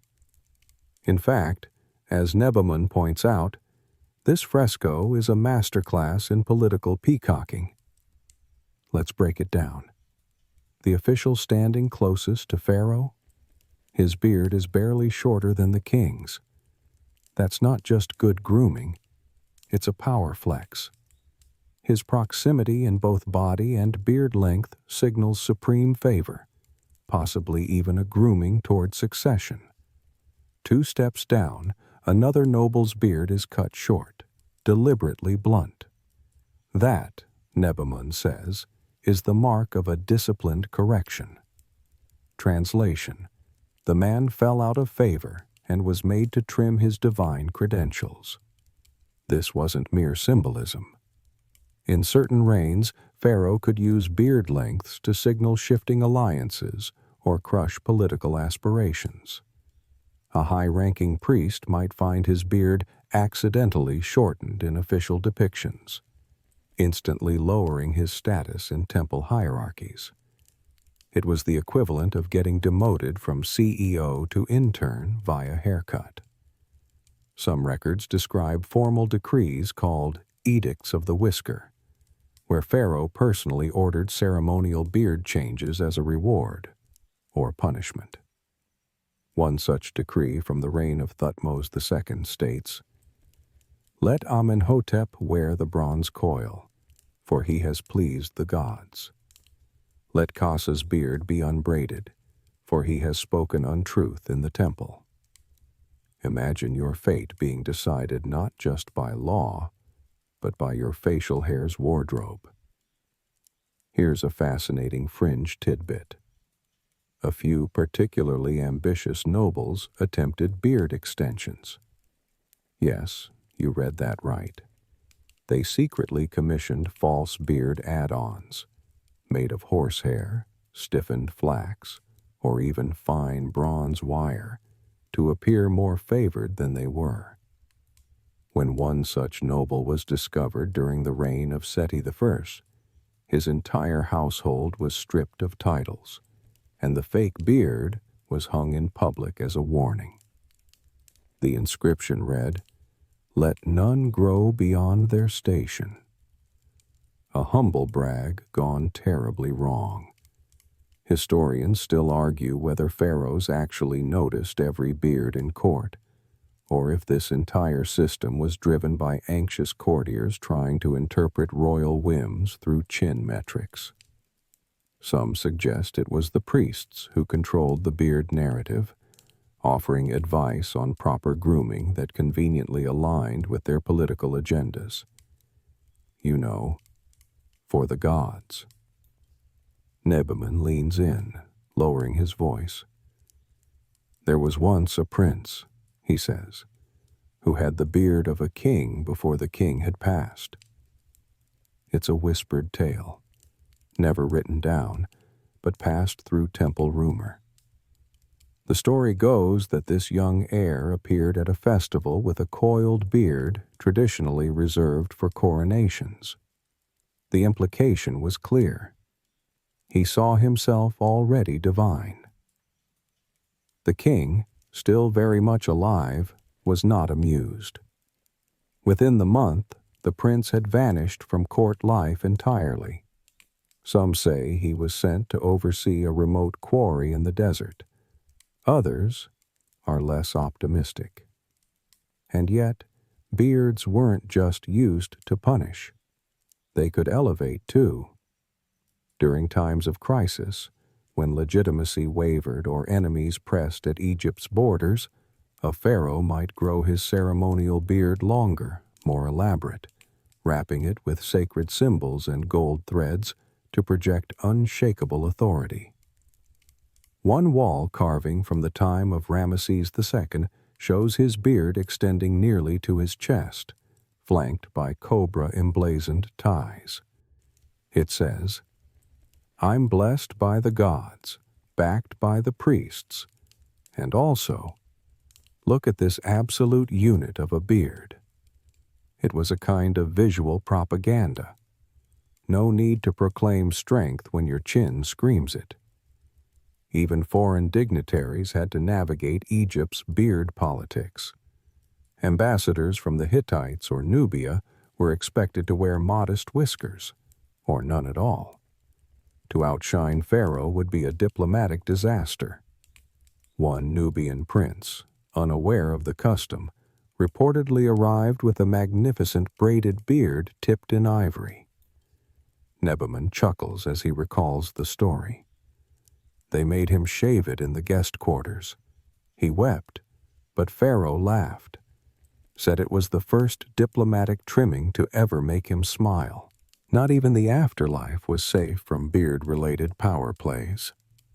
Tomb art often exaggerated beard size and style, with ambitious officials commissioning statues that depicted them with borderline divine facial hair. One tomb inscription reads, "May I rise in the field of reeds with the beard of the blessed." And rise he might, if the gods liked his styling. Of course, some attempted subtler plays. There are statues with barely perceptible extensions, secret coiling patterns, or slightly exaggerated side braids, each meant to suggest just a bit more favor, a slightly higher rung on the celestial ladder. In response, the temples began regulating tomb effigies. Yes, that's right, beard auditors. Priestly overseers were assigned to inspect funerary statues and make sure no one snuck in an extra divine curl. In one surviving memo, a priest complains, Again we find Amenhotep's statue longer bearded than life allowed. We must chisel it down by 2 fingers. A posthumous haircut. Ouch. By now you can see it clearly. Pharaoh's beard wasn't just sacred. It was strategic, a symbol, a weapon, a status signal that could elevate, exile, or enshrine. In a world where divine right met administrative red tape, facial hair was strangely central and often deadly serious. As Nebaman guides you away from the court, past fountains trickling in sunlit alcoves, he remarks, "The beard was a throne beneath the face. Sit wrongly upon it, and you fall." A poetic truth that shaped dynasties, forged rivalries, and made sure no one ever left the house without checking the mirror. But Egypt's love affair with the beard didn't end with temple politics. In recent centuries, archaeologists have uncovered traces of these traditions in long-forgotten tombs and shattered statues, evidence that the beard obsession was carved not just in papyrus, but in stone. And you, lucky dreamer, are about to see exactly what the sands have revealed. The desert wind swirls gently around your sandals as you follow Nebaman to a sun-bleached excavation site just beyond the ancient city walls. Here, centuries after the last pharaoh laid down his scepter, modern archaeologists have brushed away layers of sand to uncover artifacts that whisper, sometimes shout, about Egypt's enduring obsession with royal beards. The dig site is modest, marked by half-buried pillars and carefully roped-off squares of exposed stone. You spot fragments of statues, broken stelae, even scattered shards of painted pottery, all hinting at lives lived and rituals repeated beneath this same unforgiving sun. Nebaman smiles faintly. "This is where truth waits beneath dust," he says. "And sometimes, beard truth." Your first stop, a recently unearthed temple ruin believed to have belonged to a minor ruler during the Second Intermediate Period. The priests here may not have wielded the political weight of Thebes or Memphis, but their beard-measuring rituals? Just as meticulous. Inside a partially intact storage chamber, archaeologists discovered a cache of cubit rods, 7 of them, made from cedar, ebony, and in one case, ivory inlaid with gold bands. What makes them remarkable is the level of detail. Each rod is etched not just with palm and finger divisions, but with annotations. One even bears the phrase, "length of the divine chin, verified by the moon." Another includes the name of the priest who used it, as well as a faint carved image of a stylized beard, perhaps for quick reference, or maybe just a case of ancient priestly doodling. Nearby, a slab fragment from the same site bears a rare and oddly charming scene. 2 scribes, hunched over a papyrus scroll, appear to be arguing while pointing at a beard measurement. One holds a cubit stick, the other an exasperated expression carved in profile. Below them, hieroglyphs read, "Twice measured, still disputed. May Thoth sort it." Now, here's your quirky tidbit. One of the strangest finds from another excavation outside Luxor was a statue base bearing no torso or head, just a beautifully carved artificial beard, fixed in place with bronze pegs and polished smooth as obsidian. The working theory? It was part of a training mannequin used by beard stylists or apprentice priests. Basically, a chin-only crash test dummy. Imagine learning your sacred braiding technique on a marble beard bust, It's both hilarious and oddly reverent. You follow Nebamun to a display case beneath a shaded awning. Inside lies what archaeologists have dubbed the measurement kit of Panakti, a high priest who served under Ramesses III. The kit, buried with him in a stone sarcophagus chamber, includes reed rods wrapped in linen, a stylized oiled comb, a folded linen measuring strip, and a stone palette etched with beard-length records. The scroll that accompanied it explains the items were gifts to guide him in the Hall of Judgment. Even in death, Panakti was expected to measure the divine and possibly his own astral beard. Imagine heading into eternity with nothing but a ruler and a prayer. Classic priest move. Of course, not every find has been so graceful. In the Valley of the Kings, a tomb previously believed to be looted was discovered to contain the scattered remains of a ritual chamber. Amid broken offering jars and defaced walls, a fragment of painted relief survived. A kneeling scribe holding up a beard rod, his face tilted toward the heavens. His eyes wide, his beard, what remains of it, flowing skyward. Egyptologists still debate its meaning. Was it symbolic of supplication? A visual prayer for divine approval? Or maybe just a tribute to the scribes who served in silence, penning chin stats while others took the glory? One particularly heated academic debate involves the so-called Scroll of Cosmic Measurement, a partially preserved text that describes the beard of Ra extended across the heavens, its tips touching the stars. Some scholars interpret this poetically, as a metaphor for divine reach, while others, perhaps too sleep-deprived, suggest it might reference an actual astronomical measuring practice. No one agrees, but everyone agrees it's deeply, wonderfully Egyptian.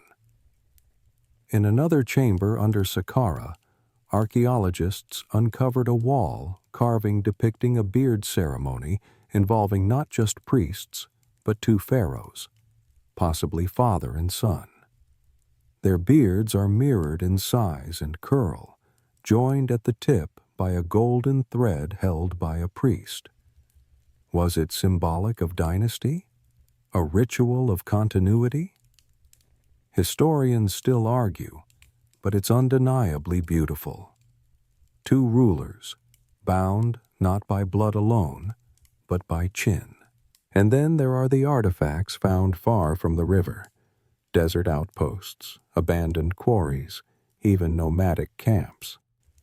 At one oasis site, researchers found a broken reed rod hidden inside a clay pot, alongside a tiny scroll bearing the line, "His beard remained long, even when the rains did not."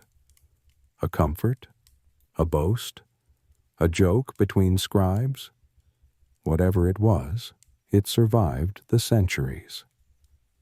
Finally, Nebamun shows you the crown jewel of the beard archives, a granite block excavated from Karnak Temple bearing Pharaoh Seti III's beard specifications carved into the stone.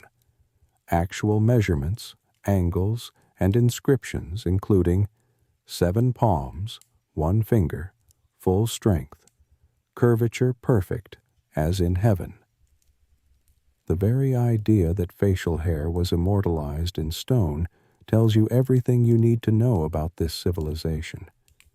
You pause beside the block, fingertips brushing faintly over the ancient grooves. It's humbling. So much care, so much effort over something so ordinary. But that's the magic of it. Egypt didn't see a beard. They saw a symbol, a measurement of man and God, a tether between earth and eternity. As the sun sinks low and the excavation site closes for the day, Nebamun turns to you. Stone forgets names, but it remembers shape. he says softly. That's why we carved the beard. But your journey's not quite over. Because even now, centuries later, this beard legacy survives, sneaking into films, fashion, and pop culture. The Pharaoh's beard has gone global, and you're about to see just how far its influence has curled. The sun has long dipped behind the dunes when Nebamun leads you to a quiet chamber adorned not with hieroglyphs or incense, but with something unexpected. Movie posters, fashion sketches, and magazine clippings, all framed in delicate brass. This is not a temple hall or a museum gallery. It's a curated archive of modern echoes, the strange, surprising ways the Pharaoh's beard has survived in pop culture. Yes, believe it or not, that ancient chin strap of divinity lives on. And once you start looking, it's everywhere. Take, for example, the iconic burial mask of Tutankhamun, the glistening gold faceplate with its straight, ridged ceremonial beard curling delicately at the end. You've seen it 100 times in books, museums, airport gift shops, and cartoons.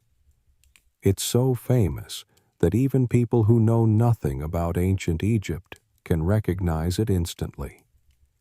That stylized chin isn't just historical, it's mythologized. But here's your quirky tidbit. The beard on that mask actually snapped off during a restoration mishap in 2014. A rushed attempt to glue it back on caused an uproar in the conservation world. The beard snapped again, as if the spirit of some long-dead scribe had whispered from the afterlife, "I told you to measure it carefully." The incident sparked heated debate, not just about restoration practices, but about the sacredness of symbolic beards. One art critic joked, "It's not just a glued-on accessory, it's the most powerful beard in human history." And really, they weren't wrong. You shift your gaze to a film still. Charlton Heston as Moses in the Ten Commandments, his gray beard wild, wind-blown, and clearly modeled on pharaonic proportions. In Hollywood's imagination, the beard remains the default shorthand for authority, ancient power, and mystical wisdom.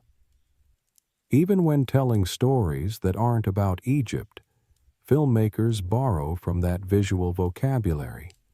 The long, ceremonial facial hair, braided or stiffened, sometimes painted gold. Nebamun gestures toward a costume sketch from a modern opera. The character, an invented high priest of a fantasy kingdom, sports a chin-length fake beard tied with golden cords. The notes scribbled beside it read, "Osirian styling, straight comb, add resin shine."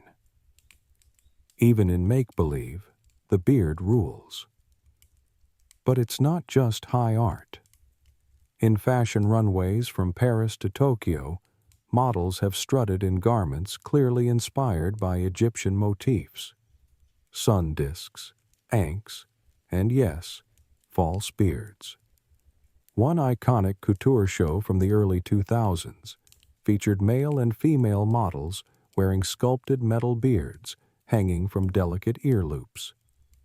The effect was ethereal, alien, and unmistakably rooted in the aesthetic of ancient kings. There's even a meme, yes, a meme, that occasionally resurfaces online. It shows a statue of Pharaoh Ramesses III with the caption, "When your beard game is so strong, you rule for 66 years. Underneath, someone has commented, "He didn't skip Beard Day." Silly? Absolutely.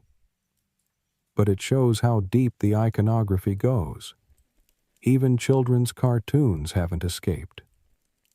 In one particularly absurd episode of a long-running animated show, a villain dons a pharaoh beard of power that grants him temporary control over sandstorms and snakes.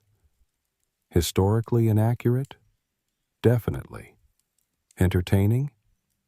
Weirdly, yes. And it proves the point.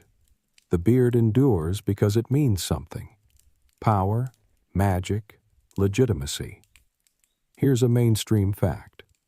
Several world leaders, past and present, have tried to cultivate the pharaoh look in subtle ways.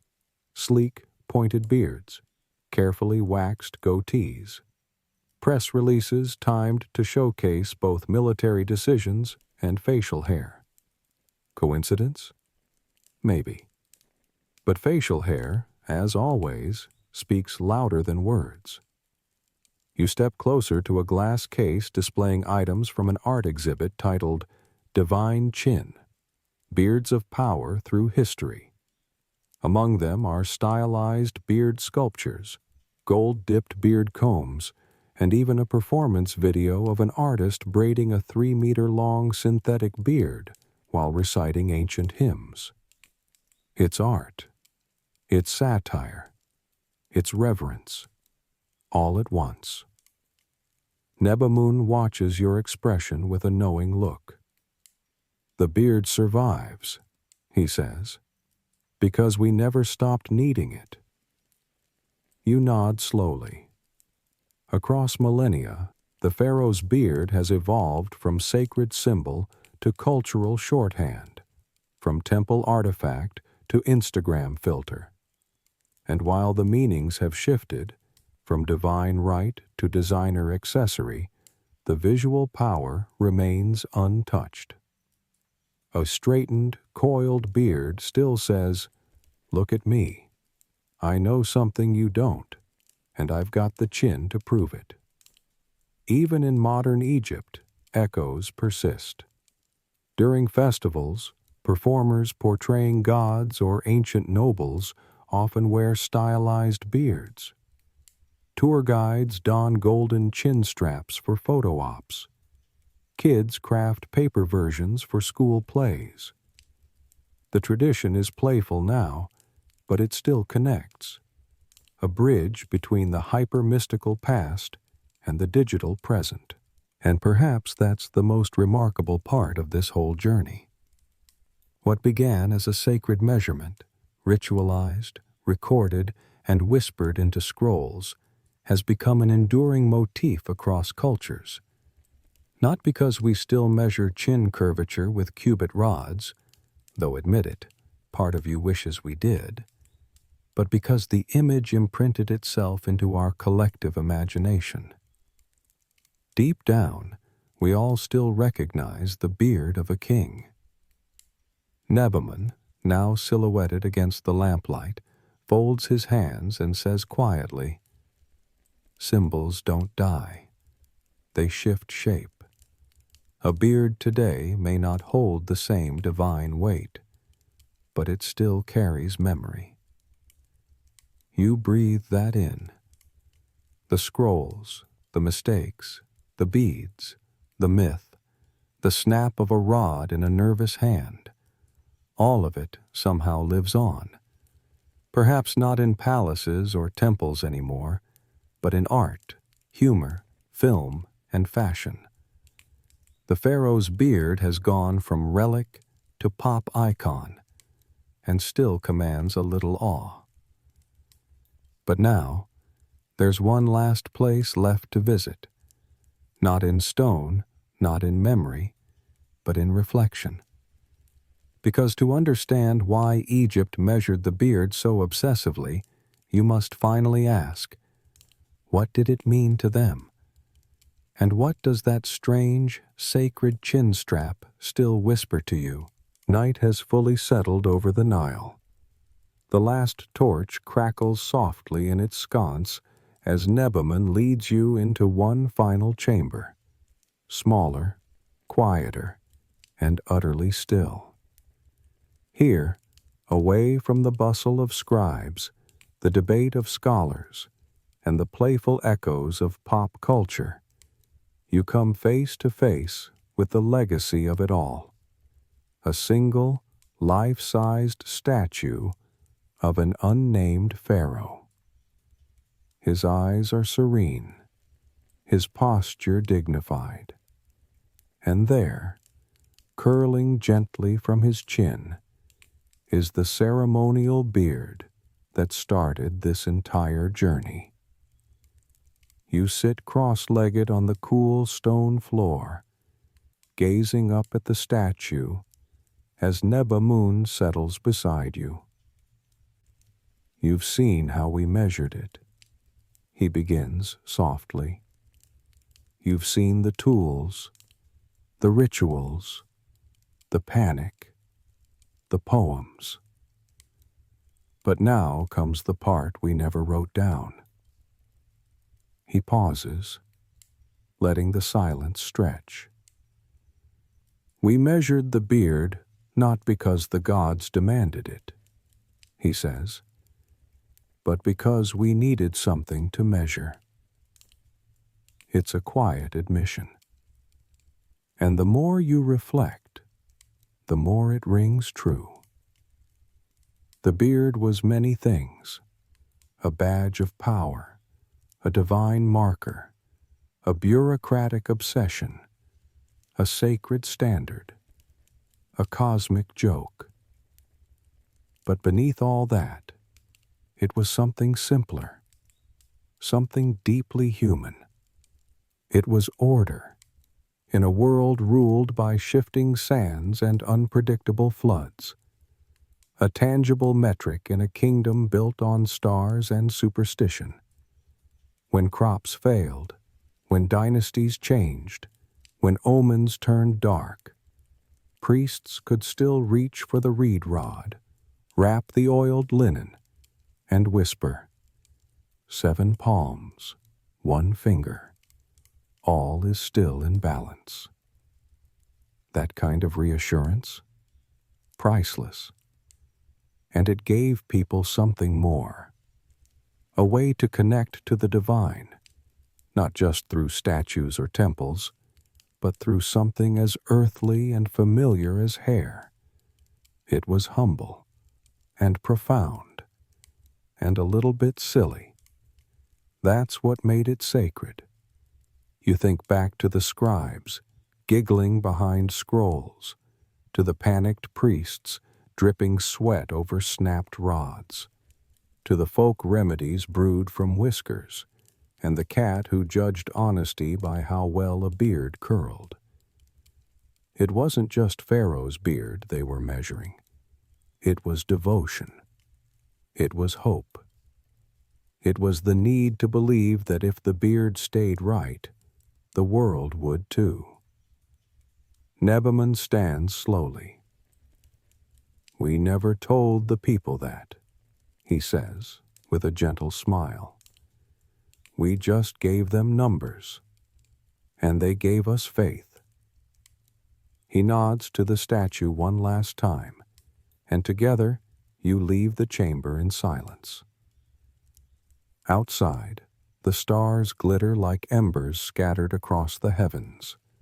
A breeze stirs the palm fronds, and somewhere, in the far reaches of memory and myth, a priest gently unrolls a scroll, dips his pen, and marks down a number that means nothing at all, and everything at once. The moon is high now, casting silver light across the sleeping landscape. You breathe slowly, letting your shoulders settle, your jaw unclench, your eyes soften. The world feels quieter, smaller, easier somehow, like the weight of history has become a blanket rather than a burden. No more measurements to worry about, no more rods to align. Just you and the sound of the wind, and the soft knowledge that people once took the time to measure the length of a king's beard, not because they had to, but because it made them feel closer to something eternal.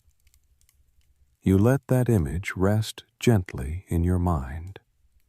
A reed rod on cool stone, a curl of oiled hair catching the light, a scribe humming softly as he writes. And for a moment, everything feels still, still enough to sleep, still enough to dream, still enough to carry the quiet across the centuries. You are safe now. You are home. You are, for tonight at least, exactly in balance.